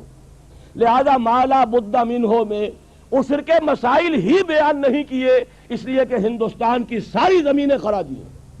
یہ فتویٰ پچھلی صدی تک تو موجود ہے، آج بھی ہمارے تمام مدارس میں پڑھایا جا رہا ہے، وہی کتاب جو ہے فقہ کی پہلی کتاب ہے ما لا بد منہ، لیکن اس میں یہ لکھا ہوا ہے۔ بہرحال یہ جان لیجئے کہ نظام خلافت میں بالکل نیا بندوبست اراضی ہوگا، اور وہ اس اصول پر ہوگا یہاں کوئی زمین ملکیتی نہیں ہے، سب مسلمانوں کی اجتماعی ملکیت، مسلمانوں کو دو، مسلمانوں کی بہبود اور پوری ملک اور ملت کی بہبود کے لیے وہ زمینیں خرچ کی، اس کی آمدنی خرچ ہوگی۔ باقی چند چیزیں جو ہیں اس کو مجھے بیان کرنے کی ضرورت نہیں، یہی موٹے اصول تھے۔ باقی یہ کہ شراب اور جمی مسکرات جو ہے ان سب پر مکمل پابندی، اس پر شدید ترین تعزیرات ہو سکتی ہیں۔ ایرانیوں نے کر کے دکھا دیا اپنے ملک کو پاک، تو آخر ہم بھی تو کر سکتے ہیں۔ نظام خلافت آئے گا تو ان پر چوٹ پڑے گی۔ اسی طرح ستر اور حجاب، اس کی پابندی، جیسے کہ اسلام میں نظام خلافت میں قومیت جو ہے مخلوط نہیں ہے، غیر مسلم اور مسلمان مل کر ایک قوم نہیں بن سکتے، اسی طرح مسلمان معاشرہ وہ مخلوط معاشرہ نہیں ہے، عورت کا دائرہ کار اور ہے، مرد کا دائرہ کار اور ہے۔ اللہ نے عورت کو کوئی اور صلاحیتیں دی ہیں، مرد کو کچھ اور صلاحیتیں دی ہیں۔ ان کے لیے صحیح ان کی جسمانی ساخت، ان کی نفسیاتی ساخت، اس کے اعتبار سے دائرہ کار معین کر دیے گئے۔ ہاں اگر قومی سطح پر آپ کو ضرورت محسوس ہو یا انفرادی سطح پر کوئی خاتون ہے، بیوہ ہو گئی ہے، اول تو یہ کہ اس کی کفالت جو ہے اسلامی ریاست میں تو بیت المال کے ذمے ہے، لیکن اگر وہ کام کرنا چاہتی ہے تو کوئی حرام نہیں ہے، گھر پر بیٹھ کر کام کرے۔ اسی طریقے سے کاٹیج انڈسٹری کا اہتمام کریں، آپ سرکاری سطح پر اہتمام کریں۔ اس کے علاوہ آگے بڑھ کر انڈسٹریل یونٹس بنائیے جہاں عورتیں کام کریں، عورتیں سپروائز کریں، اور ان کے ورکنگ آورز کم رکھے جائیں تاکہ وہ اپنے جو گھریلو ذمہ داریاں ان سے بھی عہدہ برا ہو سکیں۔ ویئر دیر از اے ول دیر از اے وے۔ آپ اگر اسکول بنا سکتے ہیں لڑکیوں کے علیحدہ، کالج بنا سکتے ہیں، یونیورسٹیاں کیوں نہیں بنا سکتے؟ یہ کیا ضروری ہے کہ مردوں کے ہسپتال میں عورتیں نرسیں ہوں؟ کیا مرد نرسنگ نہیں کر سکتے؟ کیا فوجوں میں جو آخری یونٹس ہوتے ہیں، جو فرنٹ پر جاتے ہیں یونٹس، ان میں کوئی عورت نرس ہوتی ہے؟ جہاں کسی کا ہاتھ اڑ گیا، کسی کی ٹانگ اڑ گئی، کسی کے پیٹ کے اندر جو ہے جا کر کوئی ٹکڑا لگا ہے کسی بم کا اور آنتیں باہر آئی ہوئی ہیں، وہاں تو کوئی عورت نرس نہیں ہوتی، میل نرسز ہیں۔ اسی طرح یہ کیا ضروری ہے کہ پی آئی اے کے اندر ایئر ہاسٹسز ہوں؟ کیا ضروری ہے؟ میں آج ہی سفر کر کے آیا ہوں، آج میں دیکھ رہا تھا کوئی خاص بات تھی یا تو کوئی ایئر ہاسٹسز کی ہڑتال تھی، کیا بات تھی؟ کوئی ایئر ہاسٹس موجود نہیں تھی۔ آخر وہ مرد کام کر رہے تھے، اسٹوورڈز، ہمارے سامنے ٹرے رکھنی تھی کھانے کی، انہوں نے رکھ دی۔ تو کیا ضروری ہے کہ عورت وہاں پر کام کرے؟ آپ عورت کو کام دیجئے، ساری پرائمری ایجوکیشن عورتوں کو دے دیجئے، پرائمری لیول پر کسی مرد کو ٹیچر نہ رکھیے، ان کی صلاحیتوں سے بہترین فائدہ اٹھا سکتے ہیں۔ اس لیے کہ ایک میٹرنل انسٹنکٹ ہے ان کے اندر، اللہ نے صنف نازک کے اندر مامتا رکھی ہے، شفقت رکھی ہے، چھوٹے بچوں کو اس مامتا اور شفقت کی ضرورت ہے، وہاں اس کو صحیح استعمال کیجئے۔ تو جہاں بھی آپ کا کام، اصل میں بات وہی ہے جو میں یہ چند تیزی کے ساتھ اشارے کر رہا ہوں، where there is a will there is a way۔ ارادہ ہو جائے کہ ہمیں چلنا ہے شریعت پر، ہمیں پیروی کرنی ہے محمد کی صلی اللہ علیہ وسلم، میرا دعویٰ ہے، بلکہ شاید آپ نے پڑھا ہو پروفیسر وارث میر صاحب، حال ہی میں ان کی برسی منائی گئی ہے، ان کا ایک مضمون بھی چھپا ہے مجھ پر، انہوں نے کوئی فکرے چست کی ہے اس میں کہ ڈاکٹر اسرار میں صلاحیتیں بڑی ہیں، فلاں ہے فلاں ہے فلاں، لیکن یہ ایسی باتیں اندر لگے ہوئے ہیں جو بہت جلد جو ہے کباڑ خانے کی زینت بن جائیں گی۔ حالانکہ وہی پروفیسر وارث میر ہیں، میں ان کے گھر پر جا کر حاضر ہوا، انہوں نے ایک مرتبہ ایسی باتیں پہلے بھی کہی تھی، میں نے کہا میں آپ سے یہ بات کرنے آیا ہوں، مجھے بتائیے کون سا مسئلہ ہے جس کا حل میں آپ کو نہیں بتا سکتا کتاب و سنت کے دائرے کے اندر، کوئی مسئلہ بیان کیجئے۔ مسکرا کر کھسیانے ہو کر رہ گئے تھے۔ میرے چھوٹے بھائی ڈاکٹر ابصار میرے ساتھ تھے، دونوں چونکہ یونیورسٹی پروفیسرز ہیں، وہاں جا کے کچھ نہیں کہہ سکتے۔ مجھے بتائیے کون سا مسئلہ ہے، میں آپ کو آپ کے گھر آ کر کہہ رہا ہوں کہ مجھے بتائیے کون سا مسئلہ ہے جو شریعت کے دائرے کے اندر رہ کر حل نہیں ہوتا۔ اگر اس کا حل موجود ہے تو پھر ہمیں شریعت کی پابندی کرنی ہے۔ بہرحال یہ بات جان لیجئے، یہ نظام خلافت یہ ایک بہت ہماگیر تبدیلی ہے، سطحی تبدیلی وہ تو ضیاء الحق صاحب نے بھی بہت کر لی، اس کا کچھ حاصل نہیں ہوا، اس سے سوائے بدنامی کے اور کچھ حصے میں نہیں آیا۔ ٹوٹل چینج، اب میں بتانا چاہتا ہوں توکل صاحب کو، یہ ٹوٹل چینج الیکشن سے نہ آج تک دنیا میں آیا ہے، نہ آ سکتا ہے، ناممکن، ٹوٹل چینج نہیں آ سکتا۔ الیکشن سے ٹھیک ہے بحران رفع ہو جائے گا، جو بھی اس وقت ہمارے یہ کرائسس تھا وہ ختم ہو جائے گا، میں ویلکم کر رہا ہوں، میں نے ہمیشہ تائید کی ہے۔ 1980 سے لے کر آج تک میں ریکارڈ پر ہوں کہ میں نے کہا الیکشن ہونے چاہیے۔ میں وہ واحد شخص ہوں شورا کے اندر کھڑے ہو کر میں نے کہا تھا ضیاء الحق صاحب کی شورا میں، اگر آپ نے یہاں پر سیاسی عمل کو روکے رکھا تو آپ دہشت گردی کے لیے جواز فراہم کر رہے ہیں۔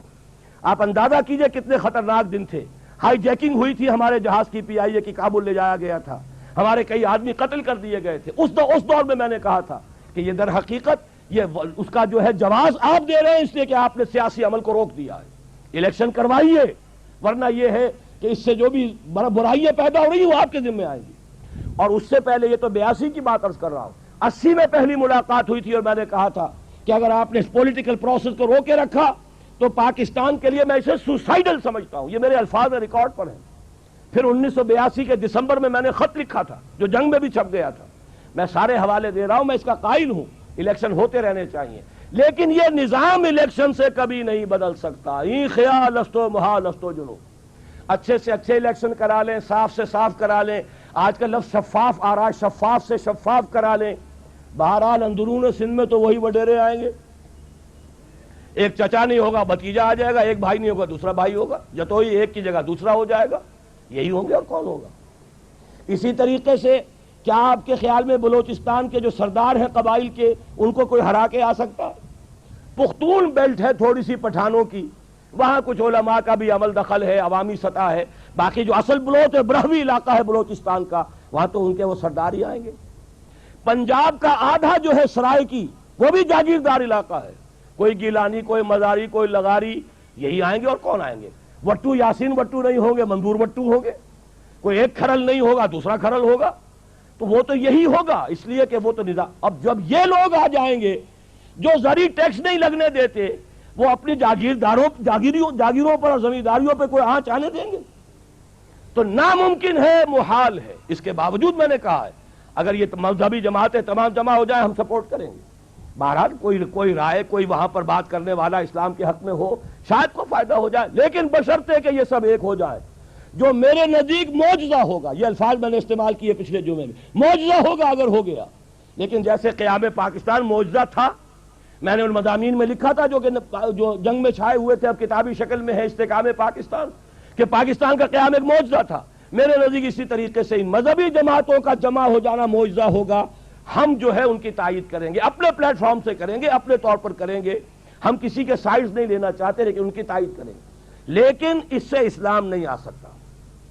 اسلام آئے گا اسی طریقے سے، لا یصلح آخر هذه الامہ الا بما صلح به اولها، اور یہ حضرت ابو بکر کی ایک تقریر کا جملہ ہے، جیسے حضرت عمر کی ایک تقریر کا میں نے جملہ سنایا آپ کو، من بایا خلیفتا عن غیر مشورت المسلمین فلا بیعت له، مسلمانوں کے مشورے کے بغیر اگر کسی کی خلافت کا جو بیعت کی گئی وہ بیعت صحیح نہیں ہوگی۔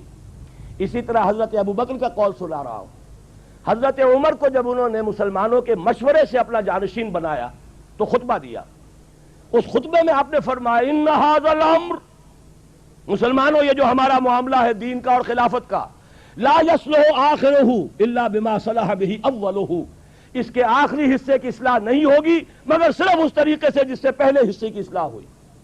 اور اسی کو امام مالک نے نقل کیا، لا یصلح آخر هذه الامہ الا بما صلح به اولها. وہی بات میں کہہ رہا ہوں، حضور نے کیسے کیا ہم کیسے کریں گے. دیکھیے حضور نے پہلے کام کیا کیا، ایمان کی دعوت بدریہ قرآن. پہلا کام یہی تھا، دعوت ایمان بدریہ قرآن.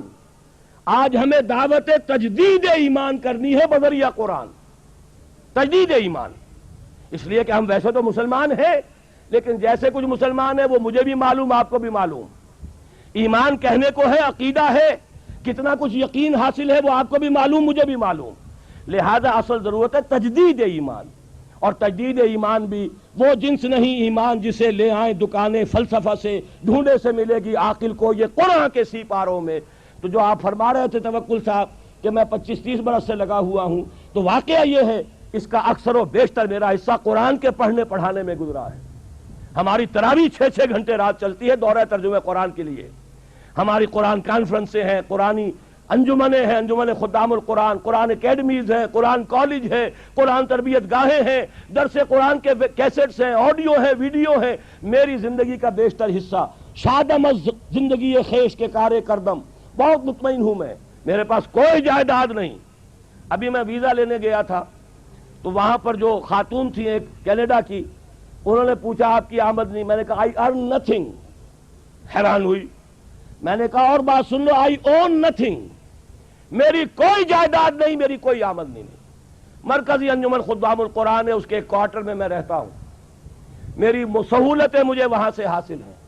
2 وقت کی روٹی یہ میرے بچے ہیں جو کنٹریبیوٹ کر دیتے ہیں، اس سے میں کھا رہا ہوں. اس لیے کہ میرا ایک مکان تھا وہ میں نے بیچ کر ان کے لیے چھوٹے چھوٹے 3-3 کمرے کے 4 کوارٹر بنا دیے ہیں اور وہ ان کے نام کر دیے. میرے نام پر، میری بیوی کے نام پر 1 پیسے کی جائیداد نہیں، کسی کمپنی کا کوئی 1 پیسے کا حصہ نہیں، کہیں میرے پاس کوئی بانڈز نہیں، اللہ بچائے رکھے اس لعنت سے.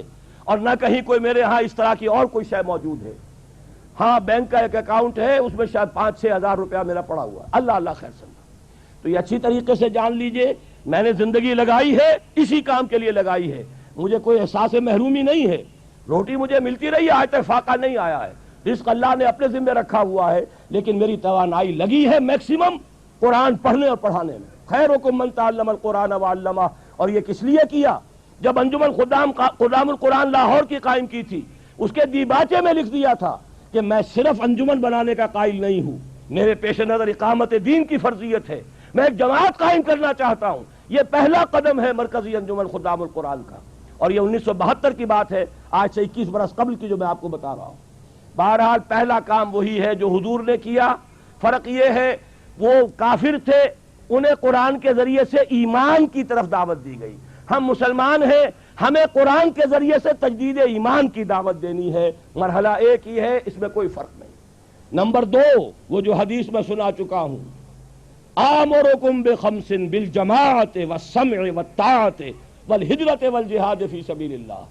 اب جو لوگ واقعتاً شعوری ایمان اختیار کریں، شعوری طور پر فیصلہ کریں کہ مسلمان جینا ہے، مسلمان مرنا ہے، ان صلاتی و نسکی و محیای و مماتی للہ رب العالمین، یہ طے کریں نا پہلے. صرف جلسوں سے تو نہیں ہوگا، یہ تو ہوگا تو پھر کچھ کرنے سے ہوگا. اور کرنے کے لیے میدان میں وہ آئے جو پہلے اپنی ذات پر اپنے گھر میں دین نافذ کر چکا ہو. اگر یہ نہیں ہے تو جھوٹا ہے، فریبی ہے، اسلام کا نام لیتا ہے. تو اپنی ذات پر اپنے گھر میں اسلام قائم کرو اور پھر جڑ جاؤ. ایک مل جل کر ایک جمعیت بنو، ایک طاقت بنو، ایک قوت بنو، جماعت بنو، حزب اللہ بنو. آمرکم بخمسن، میں تمہیں 5 باتوں کا حکم دے کر جا رہا ہوں. جماعت کی شکل میں رہو، جماعت بھی ڈھیلی ڈھالی نہیں. بالجماعت والسمع والطاعت، سنو اور اطاعت کرو، لسن اینڈ اوبے. ایسی منظم جماعت. یہ منظم جماعت کیا کرے گی؟ ہجرت اور جہاد. ہجرت کے بارے میں پوچھا گیا ای الہجرت افضل یا رسول اللہ، اے اللہ کے رسول یہ بتائیے سب سے افضل ہجرت کون سی ہے؟ فرمایا ان تہجر ما کرہ ربک، ہر اس چیز کو چھوڑ دو جو تمہارے رب کو پسند نہیں ہے. یہی وجہ ہے میں نے جب جماعت تنظیم اسلامی کے نام سے قائم کی ہے، اس تنظیم اسلامی کی جماعت میں جو عہد نامہ ہے اس میں شمولیت کا، اس کی پہلی شق یہی ہے انی اعاہد اللہ، میں اللہ سے ایک عہد کرتا ہوں، ان اہجر کل ما یکرہہ، ہر اس چیز کو چھوڑ دوں گا جو اسے ناپسند ہے۔ یہیں سے شروع ہوگی ہجرت، اسی کو کہا ہے یہ سب سے اونچی ہجرت ہے، افضل ہجرت ہے۔ اور اس کے بعد جہاد ہے، تن من دھن لگاؤ اللہ کے دین کے لیے، اللہ کے دین کی سربلندی کے لیے۔ اور اس کے 3 مرحلے آئے ہیں ہماری ایک حدیث کے اندر۔ تم میں سے جو کوئی بری کو دیکھے، حدیث بہت عام ہے، سب کو یاد ہوگی، اس کا فرض ہے طاقت سے روکے، اور اگر اس کی ہمت نہیں ہے زبان سے روکے، اس کی بھی ہمت نہیں ہے تو دل سے نفرت ضرور رکھے، اور یہ ایمان کا کمزور ترین درجہ ہے۔ ظاہر بات ہے اس جماعت میں، تنظیم اسلامی میں، اس حزب اللہ میں، اس خلافت کو قائم کرنے والی آرگنائزیشن میں وہی لوگ آئیں گے جنہیں بدی سے نفرت ہے اور نیکی چاہتے ہیں کہ قائم ہو جائے۔ وہ معاونین کی تحریک ہم نے رکھی ہے، تحریک خلافت کے معاونین۔ تنظیم میں آنے کے لیے بیعت ہے، بیعت سمع و طاعت فی المعروف، شریعت کے دائرے کے اندر جو حکم دو گے مانیں گے، وہ حکم کوئی بھی ہو، ہماری طبیعت کے مطابق ہو یا ہماری منشا کے خلاف ہو، شریعت کے خلاف نہ ہو تو مانیں گے۔ یہ ہماری بیعت ہے تنظیم اسلامی میں شمولیت کی۔ لیکن ہم نے ایک خانہ اب شروع کیا ہے، تحریک خلافت۔ بتائیں تو صحیح لوگوں کو خلافت ہے کیا؟ یہ خلافت جو ہے یہ صرف کوڑے لگنے کا نام نہیں ہے، یہ خلافت صرف ہاتھ کاٹنے کا نام نہیں ہے، یہ خلافت صرف رجم کرنے کا نام نہیں ہے۔ یہ ساری چیزیں خلافت میں ہیں، لیکن پہلے خلافت کفالت کی ذمہ داری لیتی ہے، پہلے خلافت تمہیں حقوق دیتی ہے، پہلے خلافت جو ہے تمہیں تعلیم دیتی ہے، تمہیں توبہ کی توفیق عطا کرتی ہے۔ اس کے بعد بھی اگر آپ کی روٹی کپڑا مکان ریاست کی ذمہ داری ہو، پھر بھی آپ چوری کریں تو ہاتھ کٹے گا۔ اگر آپ کے لیے نہ یہ بے حیائی ہے، نہ یہ سترو جو حجاب کے قوانین ہیں ان کی خلاف ورزی ہے، نکاح کا راستہ آسان کر دیا گیا ہے، اس کی رکاوٹیں دور کر دی گئی ہیں، پھر بھی آپ زنا کرتے ہیں تو رجم ہوگا اگر آپ شادی شدہ ہیں۔ لیکن یہ کہ اس پورے نظام کو ایک آرگینک ہول کی حیثیت سے سامنے رکھنے کی ضرورت ہے۔ تو امر بالمعروف نہی عن المنکر جب تک طاقت کافی نہیں ہے صرف زبان سے ہوگی، جب طاقت کافی ہو جائے گی میدان میں آئیں گے۔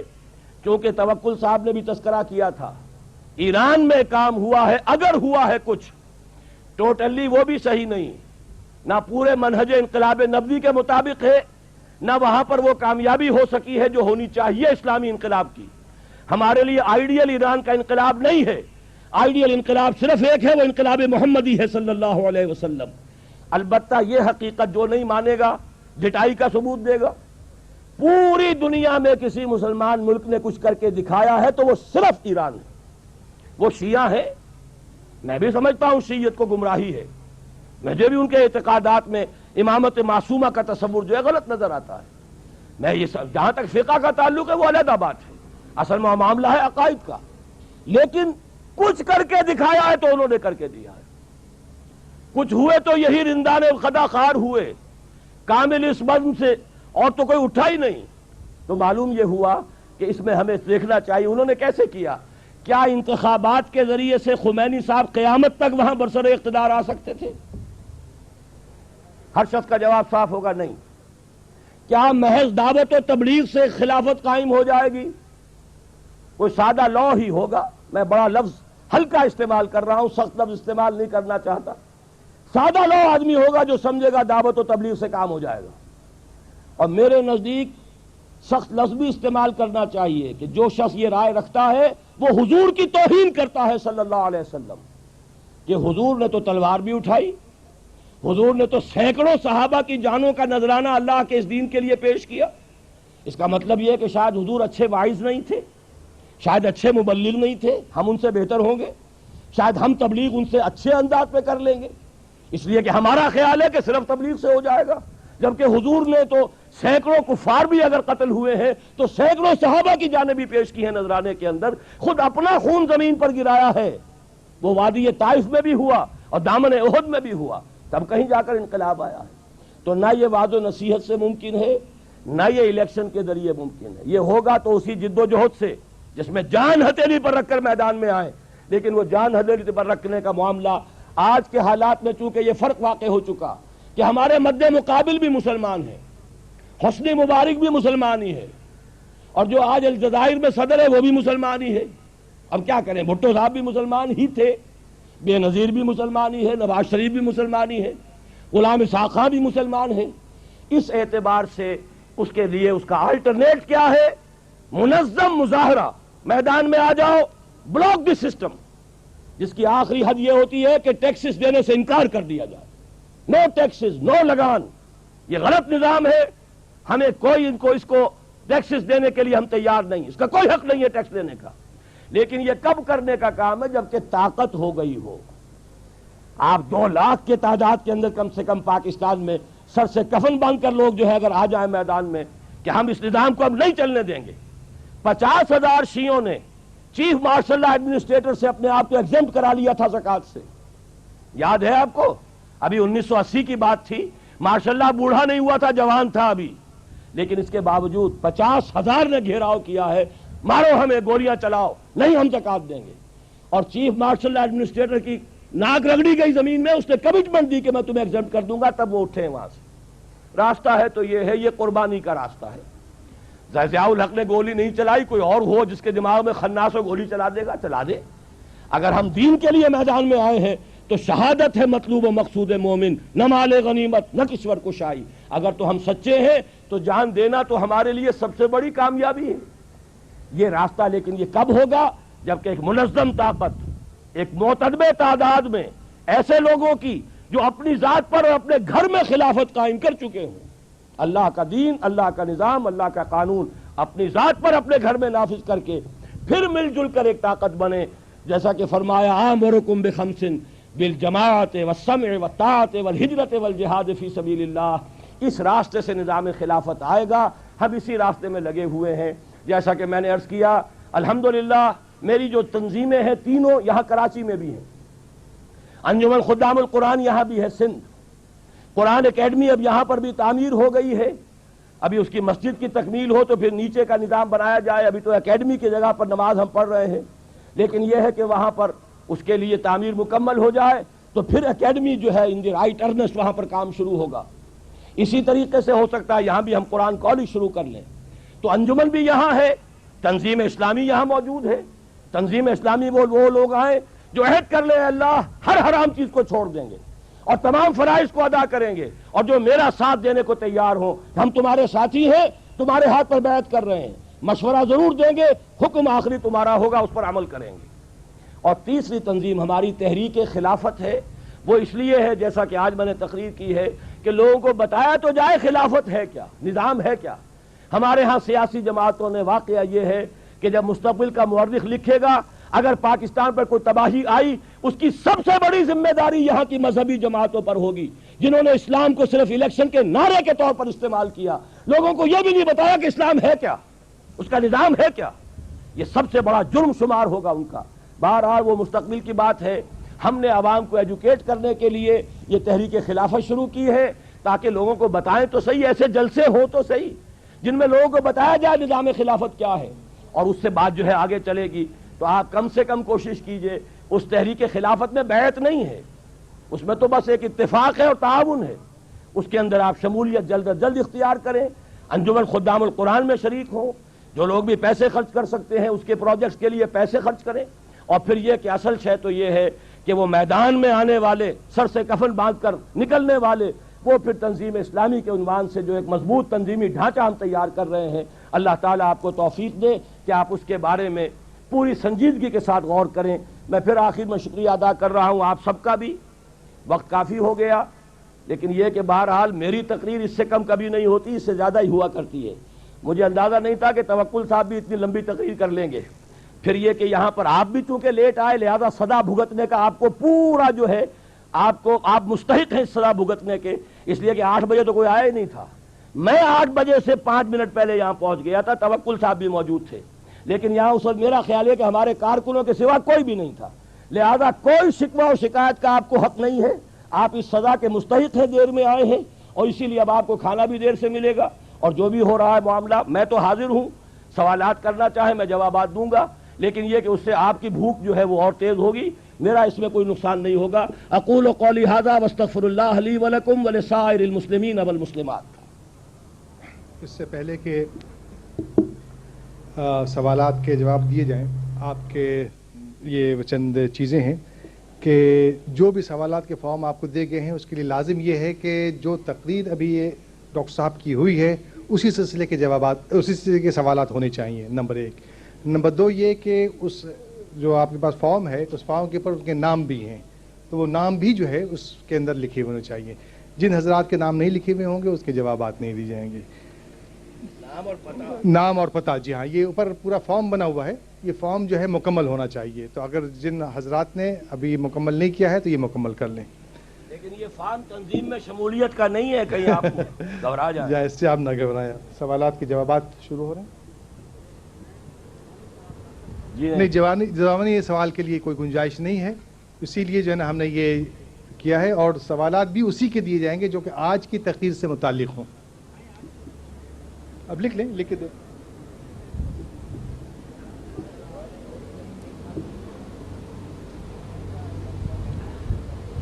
یہ محمد یعقوب صاحب کا سوال ہے،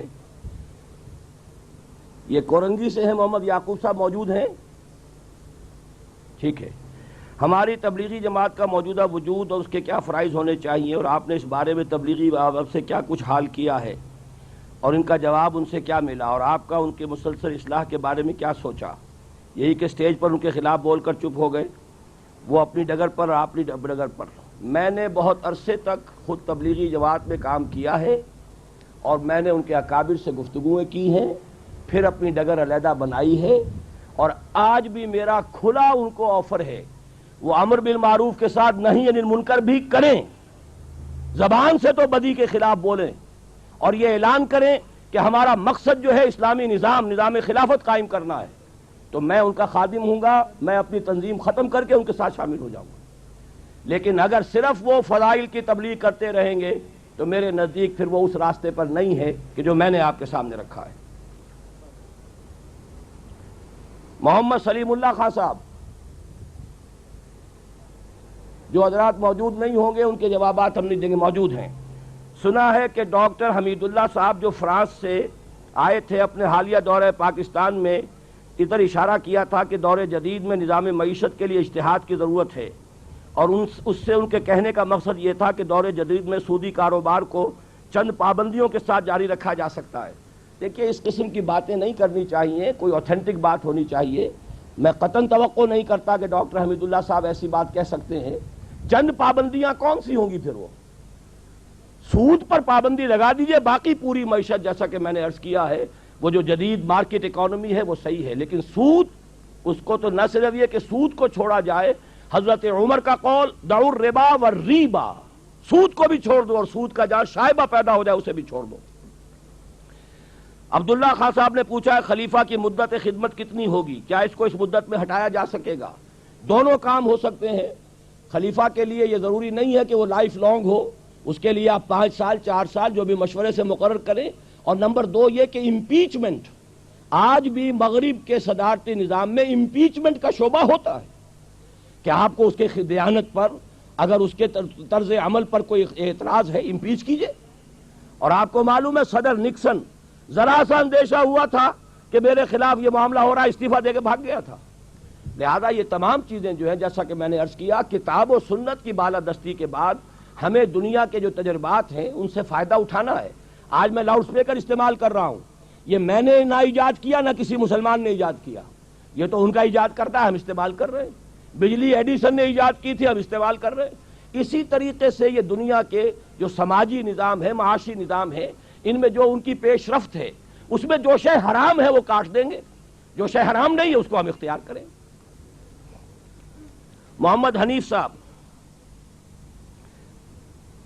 محمد حنیف صاحب ہیں جی؟ استغفر اللہ استغفر اللہ استغفر اللہ، سود کا نعم البدل اور اس کا پریکٹیکل امپلیمنٹیشن۔ میرے نزدیک میں سود کا نعم البدل کچھ نہیں، جس طرح زنا کا کوئی بدل نہیں۔ آپ کہیں گے نکاح زنا کا بدل ہے، غلط۔ نکاح میں اور زنا میں کیا فرق ہے؟ نکاح آپ کرتے ہیں کسی عورت سے، آپ اس کی ذمہ داری لیتے ہیں، اس کے نان نفقے کا ذمہ لیتے ہیں، اس کی اولاد کی ذمہ داری لیتے ہیں، اسے گھر کی ملکہ بناتے ہیں۔ زنا کرتے ہیں آپ صرف ایک لذت حاصل کرتے ہیں اور کوئی ذمہ داری نہیں لیتے۔ یہی سود کا اور شراکت کا فرق ہے۔ آپ نفع کے ساتھ نقصان کی ذمہ داری بھی لیجئے، آئیے جمع ہو جائیے، شراکت کیجئے۔ لیکن اس کا بدل سود نہیں ہے، نہ سود کا بدل شراکت ہے، اس لیے کہ سود خور کی ذہنیت یہ ہے کہ میں نقصان کا رسک لینے کو تیار نہیں. وہ گویا کہ زانی ہے، وہ تو لذت لینا چاہتا ہے، ذمہ داری لینے کو تیار نہیں، کوئی اس کا بدل نہیں. سود کو کیسے ختم کیا جائے گا؟ کیا صرف ملک میں ہی ختم کریں گے؟ ملک میں ختم کرنا پہلا قدم ہے. ندیم الطاف صاحب شاید یہ بیٹھے، یہ پہلا قدم ہے، اور اس سے دنیا کے سامنے یہ بات آ جائے گی کہ دے مین بزنس، یہ واقعی کچھ کرنا چاہتے ہیں. اور اس پر تو کوئی پابندی نہیں ہے. جو ہمارا ٹوٹل ہمارے بجٹ میں سود کا حصہ ہے، اس کا نصف سے زائد یہاں کے حرام خور لے رہے ہیں، یہاں کے سود خور، یہ جنہوں نے ڈیفنس سے اور رکھے ہوئے اپنے پاس، ڈیفنس کے یہ سرٹیفکیٹس ہیں اور فلاں ہے. زیادہ رقم جو ہے باہر نہیں جاتی، اس ملک کے اندر دی جاتی ہے سود خوروں کو. پہلے اس کا اعلان کرو، جو لے چکے ہو لے چکے، آئندہ ایک پیسہ نہیں ملے گا. لکم رؤوس اموالکم. پھر ہمیں باہر بھی بات کرنے کا موقع ہوگا. اور یہ جان لیجئے باہر بھی بات مانی جاتی ہے قوم کی جب یہ معلوم ہو کہ یہ قوم مرنے کو تیار ہو گئی ہے، یہ بھوکی مرنے کو تیار ہو گئی ہے، تو پوری دنیا آپ کی بات مانے گی، آپ کے ساتھ آپ کی سطح پر معاملہ کرنے کو تیار ہوں گے. بہبود آبادی کا اسلامی مملکت میں کیا تصور ہے؟ بہبود آبادی سے کیا مراد ہے آپ کی؟ میں نے تو بتایا ویلفیئر اسٹیٹ ہے، اسلام کی کفالت کی ذمہ داری پوری جو ہے اسلامی ریاست لیتی ہے. محمد صدیق صاحب، اگر ہمارے یہاں نظام خلافت ہو گیا تو کیا ہمارے یہاں کے سارے فرقے اس کو قبول کر لیں گے؟ یہ اصل میں ایک بہت بڑا چور دروازہ ہے جو اسلام کے دشمنوں نے کھولا ہوا ہے. میرے نزدیک اس ملک میں اتنی بڑی بات ہوئی تھی، قرارداد مقاصد کے پاس ہونے کے کچھ ہی عرصے بعد اس ملک کے تمام مکاتب فکر کے 32 علماء نے 22 نکات تھے، علماء کی تعداد زیادہ تھی، شیعہ، سنی، دیوبندی، بریلوی، جماعت اسلامی، سب نے اصول بنا دیے تھے. یہ 22 اصول ہیں، دستور بنا دو اس پر، ہم سب قبول کر لیں گے. اس کے بعد بھی فرقہ پرستی کا رونا روتے ہیں. یہ وہ روتے جو جانا نہیں چاہتے اسلام کی طرف. انہوں نے تو حجت قائم کر دی تھی. پھر یہ جو آئے تھے فیملی لاز، ان پر شیعہ، سنی، دیوبندی، بریلوی، جماعت اسلامی، اہل حدیث سب نے کہا یہ غیر اسلامی ہے. سب کا یہ ڈاکیومنٹس موجود ہیں اس ملک کے اندر. لہذا اصل بات کیا ہے؟ فرقوں میں اختلاف زیادہ تر عبادات میں ہے. عبادات کے اندر ہر شخص کو آزادی ہوگی، وہاں تو غیر مسلموں کو آزادی ہوگی، تو مسلمانوں کو کیوں نہیں ہوگی؟ جو یہاں ہاتھ باندھنا چاہے یہاں ہاتھ باندھے، جو ہاتھ کھول کر پڑھنا چاہے ہاتھ کھولے، زیر ناف باندھنا چاہے زیر ناف باندھے، کوئی کسی اوپر جبر نہیں ہوگا. کوئی سورج کے غروب ہوتے ہی روزہ کھولنا چاہتا ہے، کوئی 10-15 دن بعد کھولو بھائی، تو اپنی فقہ کے مطابق. لیکن یہ ہے کہ جو ملکی نظام ہوگا وہ کتاب و سنت کے مطابق ہوگا، اور اس میں قانون سازی ہوگی. جو اصل جو لیجسلیچر ہے وہ کرے گی. آپ کو ثابت کرنا پڑے گا کوئی چیز کتاب و سنت کی نفی کر رہی ہے، تب وہ ختم ہوگی، ورنہ نہیں. محمد طاہر صاحب،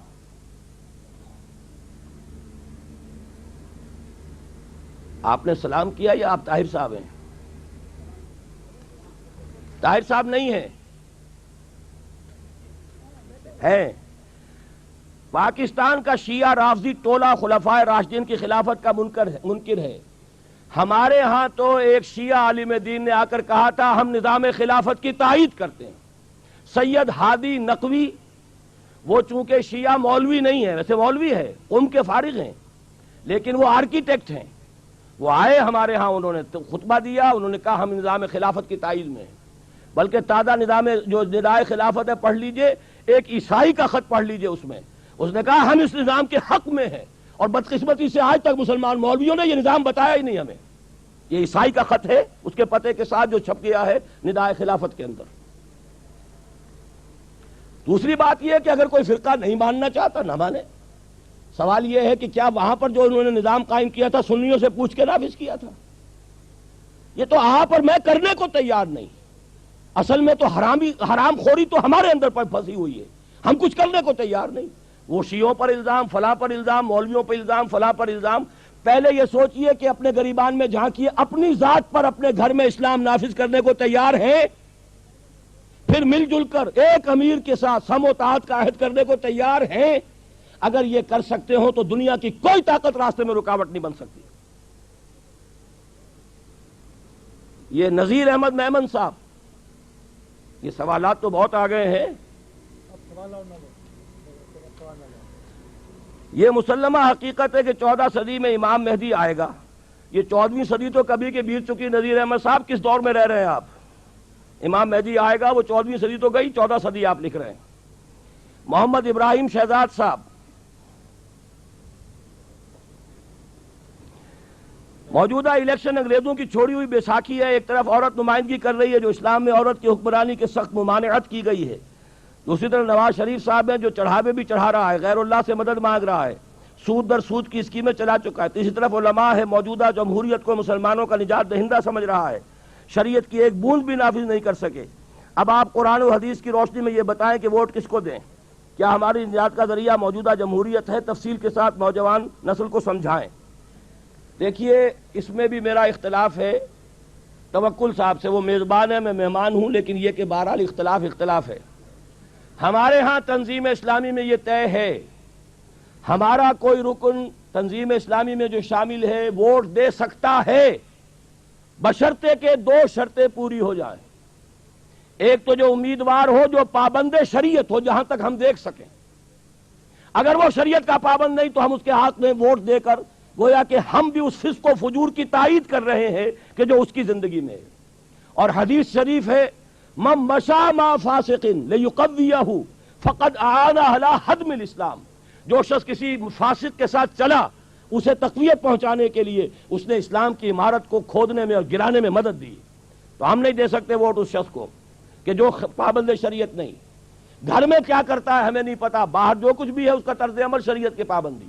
نمبر 2، کسی ایسی جماعت کے ساتھ شامل نہ ہو کہ جس کے منشور میں کوئی شے خلاف اسلام ہو سکتا ہے سادہ لاؤ ہے، نیک آدمی ہے، خود تو پابند شریعت ہے، لیکن کسی ایسی جماعت کے پھندے میں پھنس گیا ہے کہ جس کے منشور میں کوئی شے خلاف اسلام ہے، اس کو بھی ووٹ نہیں دیں گے.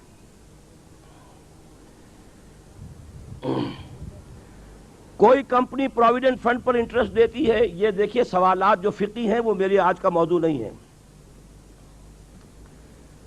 بینکنگ سسٹم کا کیا آلٹرنیٹیو ہے میں بتا چکا ہوں. اسلام میں 2 شکلیں ہیں، شراکت، مزاربت. اسلام کا نظام صدیوں تک چلا ہے اس کے اوپر. ہمارا نظام سیاست تو بہت جلدی جو ہے خراب ہو گیا تھا، ملوکیت آ گئی تھی. نظام معیشت بہت عرصے تک جو ہے اسلام کے مطابق چلا ہے اور عظیم مملکتیں چلی ہیں، اور وہ اسی شراکت اور مزاربت پر کاروبار ہوئے. عبد الماجد صاحب،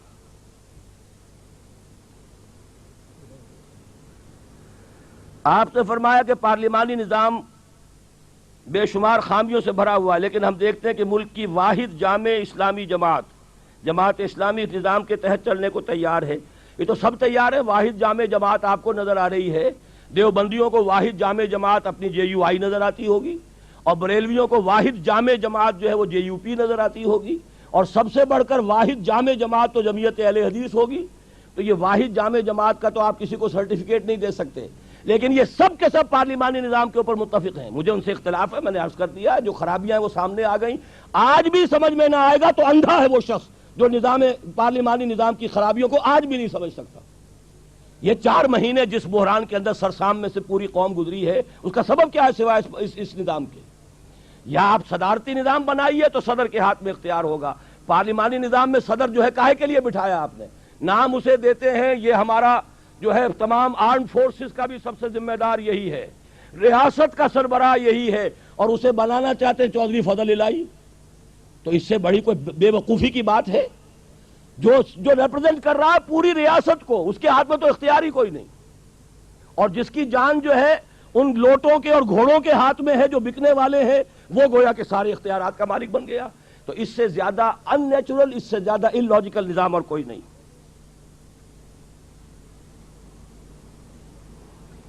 جتنی شدت کے ساتھ آپ نظام خلافت کو تمام بیماریوں کا حل سمجھتے ہیں، آخر کیا وجہ ہے کہ ملک میں موجود بے شمار اسلامی جماعتیں اس کا کبھی تذکرہ نہیں کرتی؟ یا آپ ان سے پوچھئے، مجھ سے سوال نہیں کر سکتے آپ. یہ محمد زعیم مہدی صاحب ہیں، نظام خلافت کے لیے آخر کس صاحب کو تجویز کیا جائے گا؟ آدمی ہوگا وہ، کوئی بہرحال فرشتہ تو نہیں آئے گا. وہ تو ظاہر بات ہے، آج بھی کسی کو آپ منتخب کرتے ہیں انسان ہی ہوتا ہے. البتہ یہ اسکریننگ اس کی کیجئے، یہ ہم نے لکھا ہے اپنے اس پورے 4 پمفلٹ کے اندر، مل جائے گا آپ کو. اس کے پوچھئے آپ کی جائیداد کیا ہے، کہاں سے آئی ہے، اسکریننگ کیجئے. وہ اسکریننگ تو اب بھی ہونی چاہیے. ہمارے دستور میں دفعہ 62-63 میں لکھا ہوا ہے کہ ان تمام نمائندوں کی اخلاقی اور یہ جو ہے چھان بین کرو. کرتا کوئی نہیں. انتخابی اخراجات اس سے زیادہ نہیں ہو سکتے لیکن ہو رہے ہیں. تو یہ تو در حقیقت ہم اس دور کے قانون کے اندر بھی یہ چیزیں موجود ہیں. خلافت کے نظام میں جس کو تزکیۃ الشہود کہا جاتا ہے, اسلامی نظام عدالت میں ہر ایرے غیرے نتھو غیرے کی شہادت قبول نہیں ہوتی. پہلے اس جو گواہ بن کر آتا ہے پہلے اس کا حساب کتاب لیا جاتا ہے, کہاں سے کھایا اور کہاں سے یہ مال بنایا تم نے, پہلے اس کا حساب دو تو پھر تمہاری گواہی مانی جائے گی. تو ظاہر بات ہے اس کو 100 سے ضرب دے لیجئے, اسی طرح کی چھلنیوں میں سے گزار کر خلیفہ کو لائیے انتخاب لڑنے کے لیے.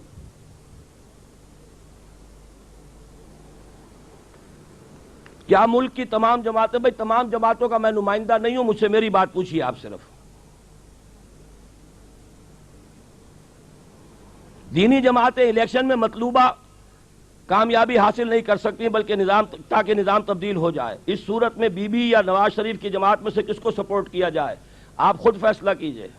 میں تو کہتا ہوں کہ آپ ان سب کو چھوڑ کر نظام خلافت کے لیے سر سے کفن باندھیں.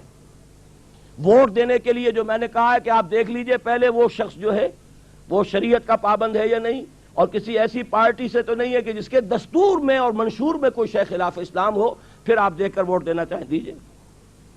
سید محمد جمیل صاحب,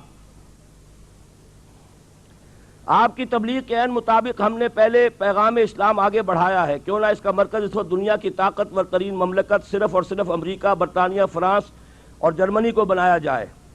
تبلیغ ان کو اپنی مادری زبان ہی میں, اور اس کے لیے تنظیم اسلامی نے کیا کیا اقدامات کیے ہیں. اصل میں آپ کی بات بہت صحیح ہے, لیکن یہ کہ اصل جو ہمارے سامنے اسوہ ہے حضور صلی اللہ علیہ وسلم کا, وہ یہ ہے کہ آپ نے پہلے ایک ملک میں انقلاب برپا کیا. پہلے دن سے آپ نے تبلیغ کے اپنے نمائندے نہیں بھیجے کہیں. حالانکہ جب آپ نے نبوت کا دعویٰ کیا تھا آپ کے پاس حضرت خدیجہ رضی اللہ تعالی عنہا کی بہت دولت تھی. آپ نے جو 15 برس بعد بھیجے ہیں اپنے ایلچی خطوط دے کر ہرقل کے نام اور جو کسرا کے نام, کیا آپ اس وقت نہیں دے سکتے تھے؟ لیکن نہیں, مذاق ہی اڑتا نا یہ کون ہے. لیکن جب آپ نے اپنے ملک میں وہ پوزیشن حاصل کر لی کہ صلح حدیبیہ کرنی پڑی ہے, قریش کو تسلیم کرنا پڑا, Muhammad is a power to reckon with صلی اللہ علیہ وسلم. آج اب محمد ایک طاقت ہے اور ہمیں صلح کرنی پڑ رہی ہے ان سے, تب اس کے بعد آپ نے خطوط لکھے, اس سے پہلے نہیں لکھے. ویسے یہ ہے کہ یہ میں آپ کو بتا دوں امریکہ وغیرہ میں بھی الحمدللہ اب بڑی کثیر تعداد میں جن کو وہ کہہ رہے ہیں خوف زدہ ہو کر فنڈامنٹلسٹ, ایسا نوجوان, عرب نوجوان, ہندو پاکستان کے نوجوان جو مجھ سے اور آپ سے زیادہ اپنے حلیے میں بھی زیادہ مسلمان نظر آتے ہیں, مجھ سے اور آپ سے سب سے زیادہ, وہ وہاں موجود ہیں. اور ان کو تقویت پہنچانے کے لیے جو کچھ بھی ہم کر سکتے ہیں کر رہے ہیں. میں 1 مہینے سے زائد جو ہے اس سال میں پہلے لگا کر آیا تھا امریکہ, اب پھر جا رہا ہوں اور پھر ان کے لیے انشاءاللہ تعالی وہاں محنت کروں گا, اور وہاں میں کوشش کرتا ہوں کہ انگریزی ہی میں ان سے گفتگو ہو. سود کا متبادل نواز مانگ رہے ہیں. ابراہیم شہزاد صاحب,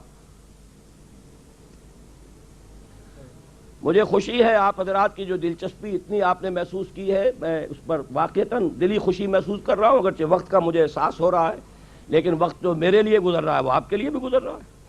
عرض یہ ہے کہ آپ اپنی جماعت